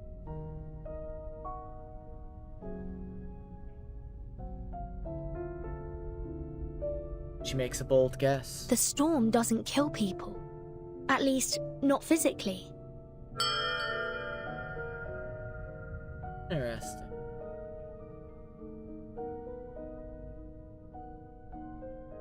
Just moves them, maybe? Maybe that's how it works? That would have to be why. Oh, we get another one. Monologues.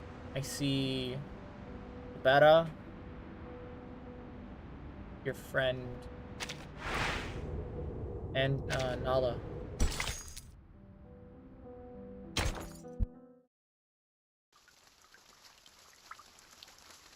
Going on. Lopetta picks up her gun and loads the bullets one by one. 1, 2, 3. Broken by the betrayal.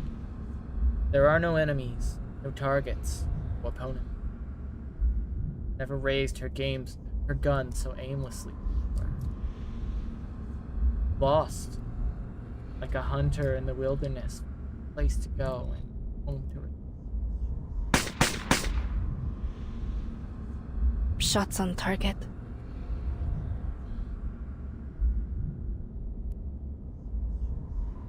Three bullets a shot. They leave only one hole. 1, 2, 3. Empty shells fall. Bullets are reloaded. 1, 2, 3.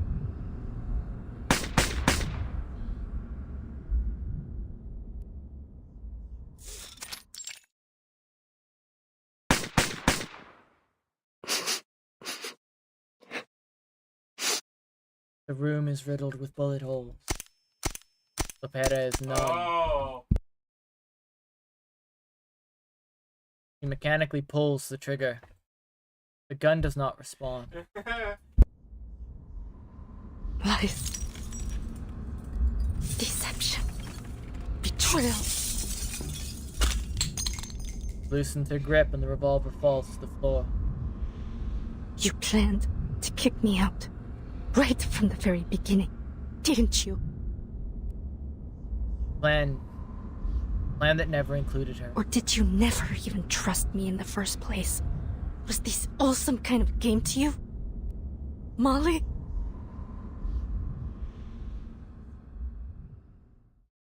She's lost. Lost and alone. Nothing but herself and the hollow sound. Wind blow through the window. Drops to the floor and curls up against the wall. Why?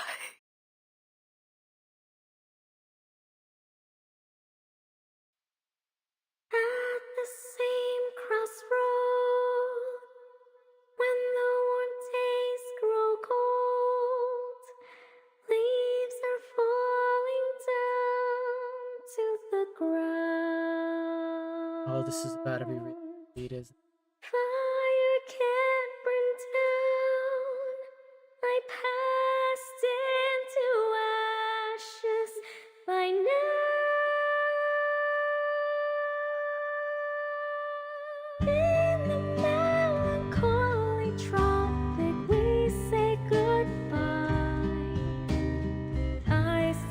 Oh, oh man. In the melancholy tropic, we kiss goodbye. This is how Yuri starts. We'll find someone in your life. You will find the love of your life.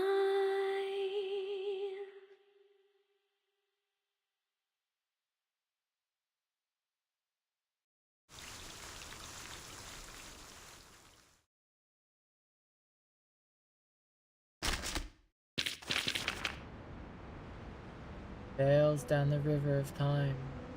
Golden age of piracy. Again. Whiterum's travelogue. The owner has yet to come up with a... But at least it provides a little thrill. Never heard you work. Oh, look.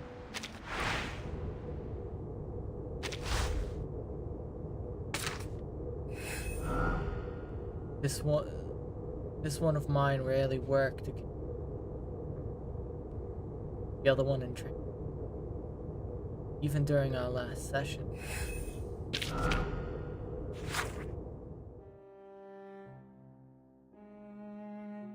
The old geezers, veterans resident, always talk about scars, metal, sleeplessness. Now that my battles are won, those nights have finally caught up with me. Biological father. Ah. Day. Every night there's a ghost that no longer Sis. Caller. Igor's lackey. Rebel's watchdog. Get it? Matter. Just call her by her name. Moldy. Bring those familiar yet strange syllables one at a time. Question pops into my liver. Time we meet. Pull the trigger.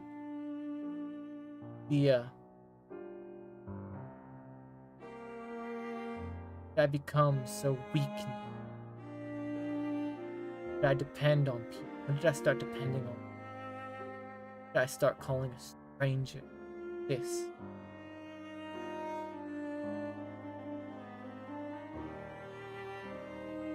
Black and white checkered room, always chess. Time I lost to Molly and Ptolemy would laugh at me, lacking practical. Funny thing is I thought of them as brother and sister back then. Then came field training. Competitive streak got me a nasty cut. Shoved the scarred soldiers aside and cradled me. Cradled my head in her lap. Hottest day of the year in Sao Paulo. Ground and air was scorching and warm. Moist drops hit my cheeks. Between the shouts for a medic, I caught a hint, panic in her voice. That I saw Molly differently. Turns out though, reliable adjutant. It turns out the tough, reliable adjutant, soft sides. Wait, that sweat dripping from back then. Molly was afraid of the cold. On those rare cold nights in Sao Paulo, always someone else in my bed. Like to call me an unquenchable crucible. I joke about tossing long hair, fire, make a piñata. Back then, we were like real sisters. Really believed we were family. Now I sleep like a pig. Middle of the night, I'd find her curled up in the corner while I hogged to the blanket. Cold as much as she claimed. Just in the end, never normal. Could never enjoy a normal. I've lost my identity and siblings. Just Lopera. Who is Lopera anyway? The unfamiliar sound of birds out so finally experienced my. Go ahead, rip away. Envy, silly, simple creature. At least you have a 27 minutes. Dormitory door will be pushed open. 3 knocks. Drag me. Warm and moist, still fell from I rarely got to experience. As far as I could. Oh. Something brought about by sleepiness and sister. Time we meet, the eye will pull. But dear God, look at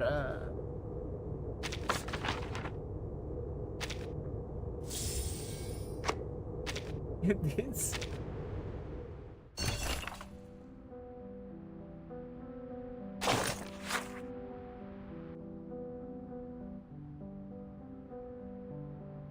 Numbers. It runs. Interesting.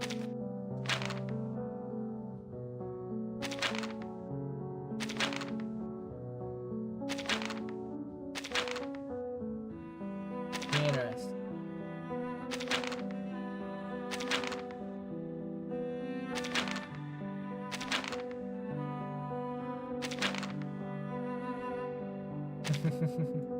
Okay. It's kind of funny. Oh. This is a game. Collect supplies. Oh, okay. Flawless. Oh, that's really funny.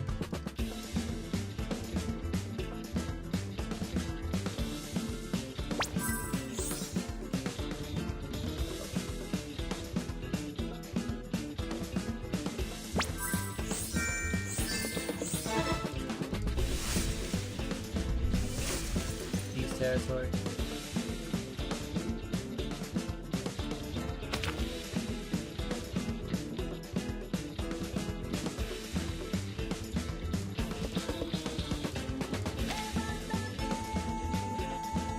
Do something. Okay.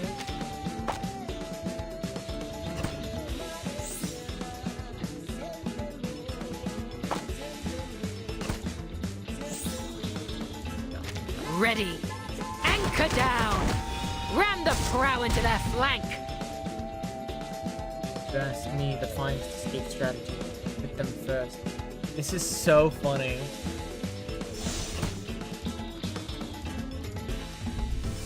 We need to collect more supplies. Alright, this is an interesting game mode.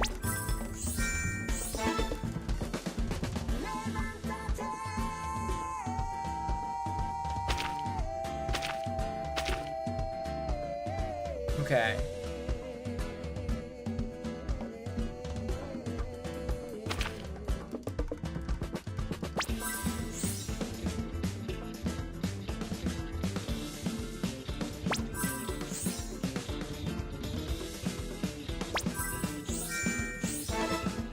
Okay.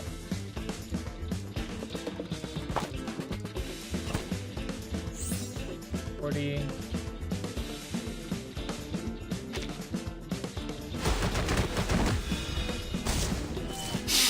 Okay, that's a win for us. I have no idea what this game mode is. What do we get for doing it? Nothing much. Just some side stuff. Okay. I'll look at Whiterun travel logs later. That was wild.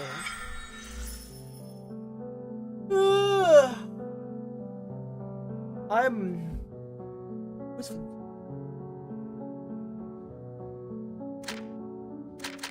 don't know what to say, dude. I just don't. It's fucked up. I think watching the intro to Fole de Teresion be good. Yeah. Let's give the next chapter's intro a watch. Oh, it's completely. Is that Kakanya? We're in a completely different place. It doesn't follow up from where we were last at.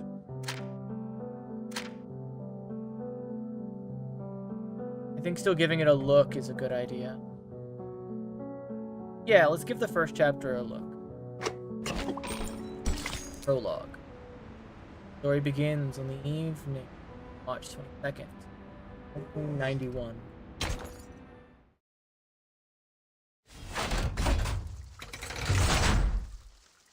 Ole te Teresion. Probably pronouncing that incorrectly. So the Platonic year whirls out right and wrong. Whirls in the old instead, while men are dancing and red. Goes to a barbarous clangor. Going.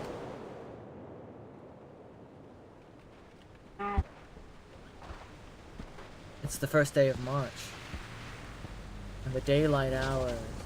Gaia drinking away. Gaia was mentioned. Past the busy season. City is faded and quiet. This moment, cafe at the end of the world. The end of the world. Conversation, laughter sealed within a tight glass dome. Hace algunos años, trabajé como guardabosques en un campamento en Cuernavaca. Allí conocí a un poeta surrealista mexicano. Estaba especialmente agradecido de que estuviera ahí. Unos animales habían entrado al campamento y los ahuyenté por él. No fue gran cosa, en realidad. Como muestra de agradecimiento, me explicó esta extraña historia. Una que ocurrió en un pueblo del desierto de Sonora, llamado Amalfitano, en 1975. La gente ahí seguía una creencia muy poco ortodoxa, que giraba en torno al dado de Babilonia. Un día, una investigadora con una maleta llegó al pueblo. Vino a estudiar sus costumbres locales. Una razón nada sorprendente para que una intelectual erudita apareciera en un remoto asentamiento del desierto. Interesting report about. But little did she know, this dusty old town and its peculiar custom would lead her down an entirely unexpected path. Hold on. Sorry to interrupt, Recoleta. Does this researcher have a name? She could be Nora, Joanna, or Teresa. Any name, really. I feel like you want people focusing on this story, not keeping track of who's who. Confusion and shock intertwine on the storyteller's face. Thank you for your advice. But she isn't a Nora, or a Joanna, or a Teresa. She's just herself, a paracausality researcher. You see that look? She's halfway to eating you alive. Face it, Maria. She wouldn't be the loca we know if she listened to anyone. Ah, alright. So you didn't like the opening. Fine. I'll come up with something new. Maybe I'll start with a bit of exposition on the Die of Babylon, beginning with its origins, as a secret relic created by an Aztec priest, imprisoned by the conquistadores. Serious Die's origin. Gotta continue. story is interrupted a second time. I don't know if that's going to do much, hermana. I'm beginning to think we'll never figure out what you're trying to say with this novel. And, well... and this isn't your fault. Ay, Dios. Just tell her, Maria. We're going back to Buenos Aires. ¿De vuelta a Buenos Aires? ¿De repente? ¿Así? ¿Sin más? Pancho, Maria, what's going on? Did I do something wrong during our travels? The startled storyteller thinks her companion the last 2 months, searching for reasons. Ah, see. I know what it is. I've bored you with my constant rambling over this novel. No, Recoleta. It's got nothing to do with your novel. Don't you get it? We're flat broke. Why do you think we're stuck here scrubbing tables? Man slams his damp washcloth on the table, emphasizing his voice breaks the illusion of silence in the cafe. Because we can't pay for all the mate we've been drinking. That wasn't a question, Regoleta. We've crossed the continent, crashed the readings of all those prestigious poets, and lived the way a real artist should. And, I admit it, it's been just as amazing as you promised. But we can't go on living like this. You know that we both care about you, and we believe in your novel too. I'd be lying if I said this journey meant nothing to me. Getting to ride around the continent on a motorcycle like Che Guevara himself? I never could have imagined I'd get the chance to go on an adventure like this. We got to live the dream. A real dream. Except for those days when the motorcycle broke down. Though that was a real tribute to Che's journey too. Don't tease, Pancho. Recoleta, since you invited us to join the Visceral Realists, we've both found amazing new ways to channel our inner poetry. Even though I still don't understand what in the world you're trying to say with your novel, or for that matter, what visceral realism actually is. Maria, Pancho. You told us not to worry about the definitions, to feel and to live in our words. We did just as you said, and it felt great. But... Looks out, Kushaya. Give me a chill. Snow falls from the dimming sky. Season is shifting. Soon gray and white will blanket the colorful house of desolate land. Ahora el frío del invierno se instala. Y lo único que parece importante es ese pequeño pueblo ficticio. The storyteller sinks back against their accusation, searching for words. I appreciate your honesty, amigos. I was worried the problem was much worse than all that. Winter here isn't as dreadful as you think, and I know just the place to keep us warm. It was 1520. Arcanist Ferdinand Magellan sailed across unfamiliar waters under orders from the Spanish crown. Over the vast gray sea, he saw spots of light in the distance. An island. He named it Tierra del Fuego. For the next 400 years, Ushuaia faithfully served its role at the end of the world. It became the continent's penal colony, and its largest building even served as a prison. Many arcanists were exiled there. By the turn of the century, the arcanist hunt had reached its peak, and the Comala Sanatorium was built. Well, as you may already know, at that time, most arcanists were believed to be victims of madness. The sanatorium was their ship of fools. However, as people began to realize that arcanist blood wasn't a guarantee of madness, fewer and fewer were imprisoned there. By 1947, it was officially closed. Until the 1970s, when a group of people from the National Foucault Studies Association returned to the island with new ideas for the location. They spoke in abstract terms and opaque theories that no one could understand. They rebuilt this place and gave it a new name. After a long period of construction, the Comala Sanatorium became a prison once more, one designed to hold arcanist criminals. They were taken from the streets and the psychiatric clinics, from secret societies and rebel groups. Any arcanists deemed mentally or socially unfit would be locked away there. This association claimed the inmates would receive the best treatment, and they would fully recover before being returned to society. A prison, a medical lab, a sanatorium. Call it whatever you want. That is what Comala is today. You're not planning on going there. And we could spend the whole winter there. It'd probably be the easiest winter we've ever had. Oh? All Why that it would you do requires that? is a little bit of acting. Why would you do that? It won't be hard to pass ourselves off as a bunch of unstable crackpots. A touch of madness comes parceled with the gifts of being an arcanist. That's your brilliant idea? To get Crazy. us locked up in an She's asylum? actually crazy. You understand we'd be prisoners there, don't you? It's not like we get to put our feet up and relax by a fire. Her increasingly agitated companion turns head aside, catches the faint outline of rolling Enderman. Gendarme?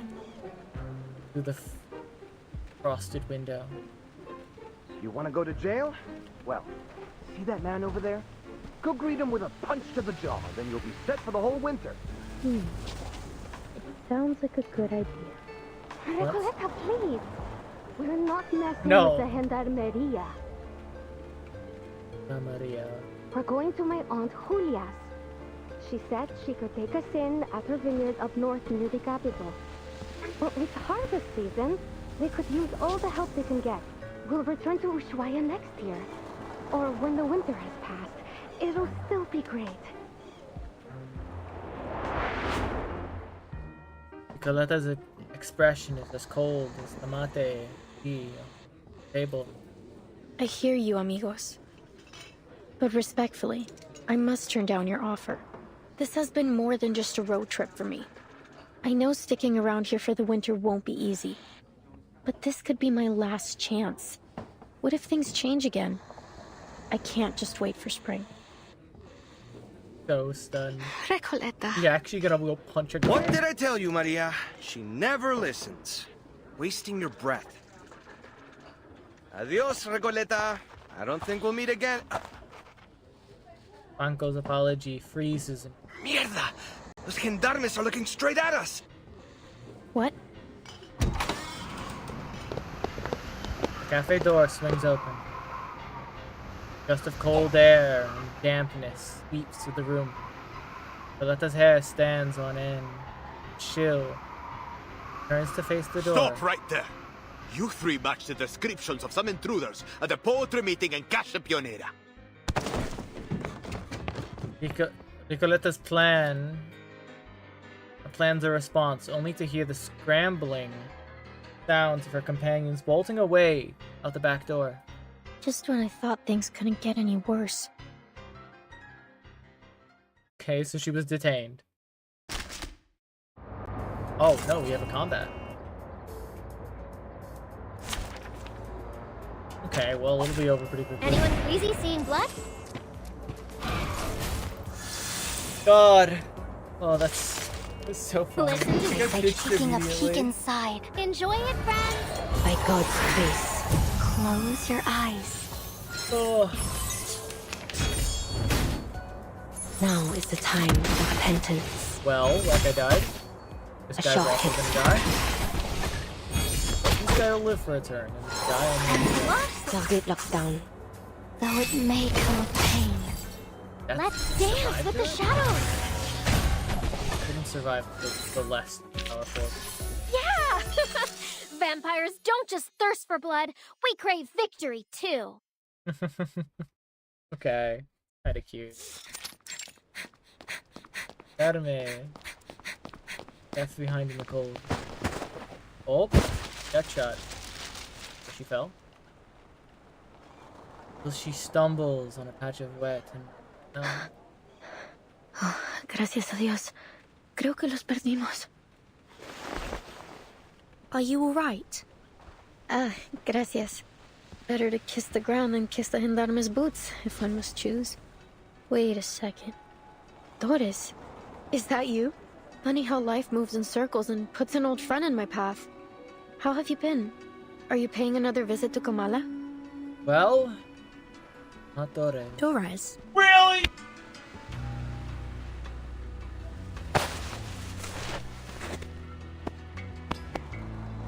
A name falls from the sky, offered by a girl that's just face planted.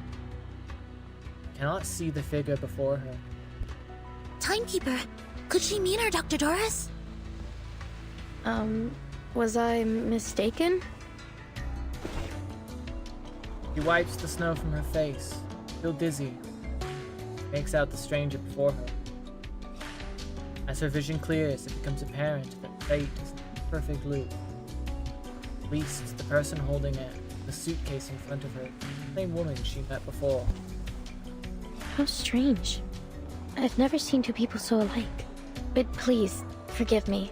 It's been a long day. No need to apologize. In fact, the person you just mentioned sounds like someone we're looking for. Could you tell me where you last saw her? Sure, Excuse me. You're not from around here, are you? Your accents and those clothes give you away. Come with me. I know a warmer place to talk.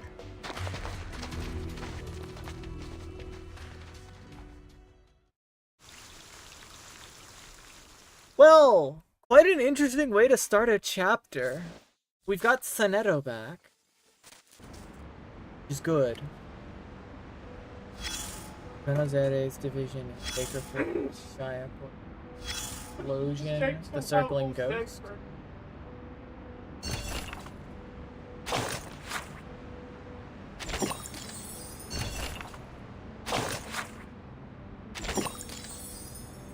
The moment armies start to march, the world stands still. You fight or fall back, charge forward or run. Those are the only rules on the battlefield. I don't see a start time on this report, nor does it state the reason for or the demands of this war. Because the war hasn't started yet. That's what you think. The scars left on the land may be the most obvious form of destruction, but the true devastation of war is one that develops gradually in the souls of people. Still don't see how it relates to. You don't? The young writers have all been exiled, sent down a path with no signs to follow and no destination. In dark days of bloody conflict, soldiers often find comfort in scriptures and verses, or in letters from their loved ones. They hold those words close, a fragile piece of home, a brief solace from the roaring of the battlefield. But as they fall one by one, they learn the bitter truth. No destiny awaits them but death. That bitter homesickness still weighing heavy in their hearts. Hope they can at least find some peace. In dreams. Maybe. Walking the streets of your hometown. Spending a lazy afternoon at the writing desk. Dreams can take you anywhere, but live there too long, and the lines between fiction and reality will blur. And soon, you'll never wake up again. Soldiers crawl through trenches, roll in the mud, and charge to their deaths again and again, while words are forever trapped within the confines of poetry, made to live, die, and live again under the golden prophecy. I can't stand the way poets talk. The poets talk. I play the rest of that chapter, like, probably hit the midnight whistle later. I've seen and heard of very many cute things from that particular. Wild day. Wild chapter, dude. Fucking I wasn't expecting the betrayal. I didn't know that that happened. Like, I truly just didn't know that that betrayal was gonna happen. I've had small things spoiled for me about the story here and there.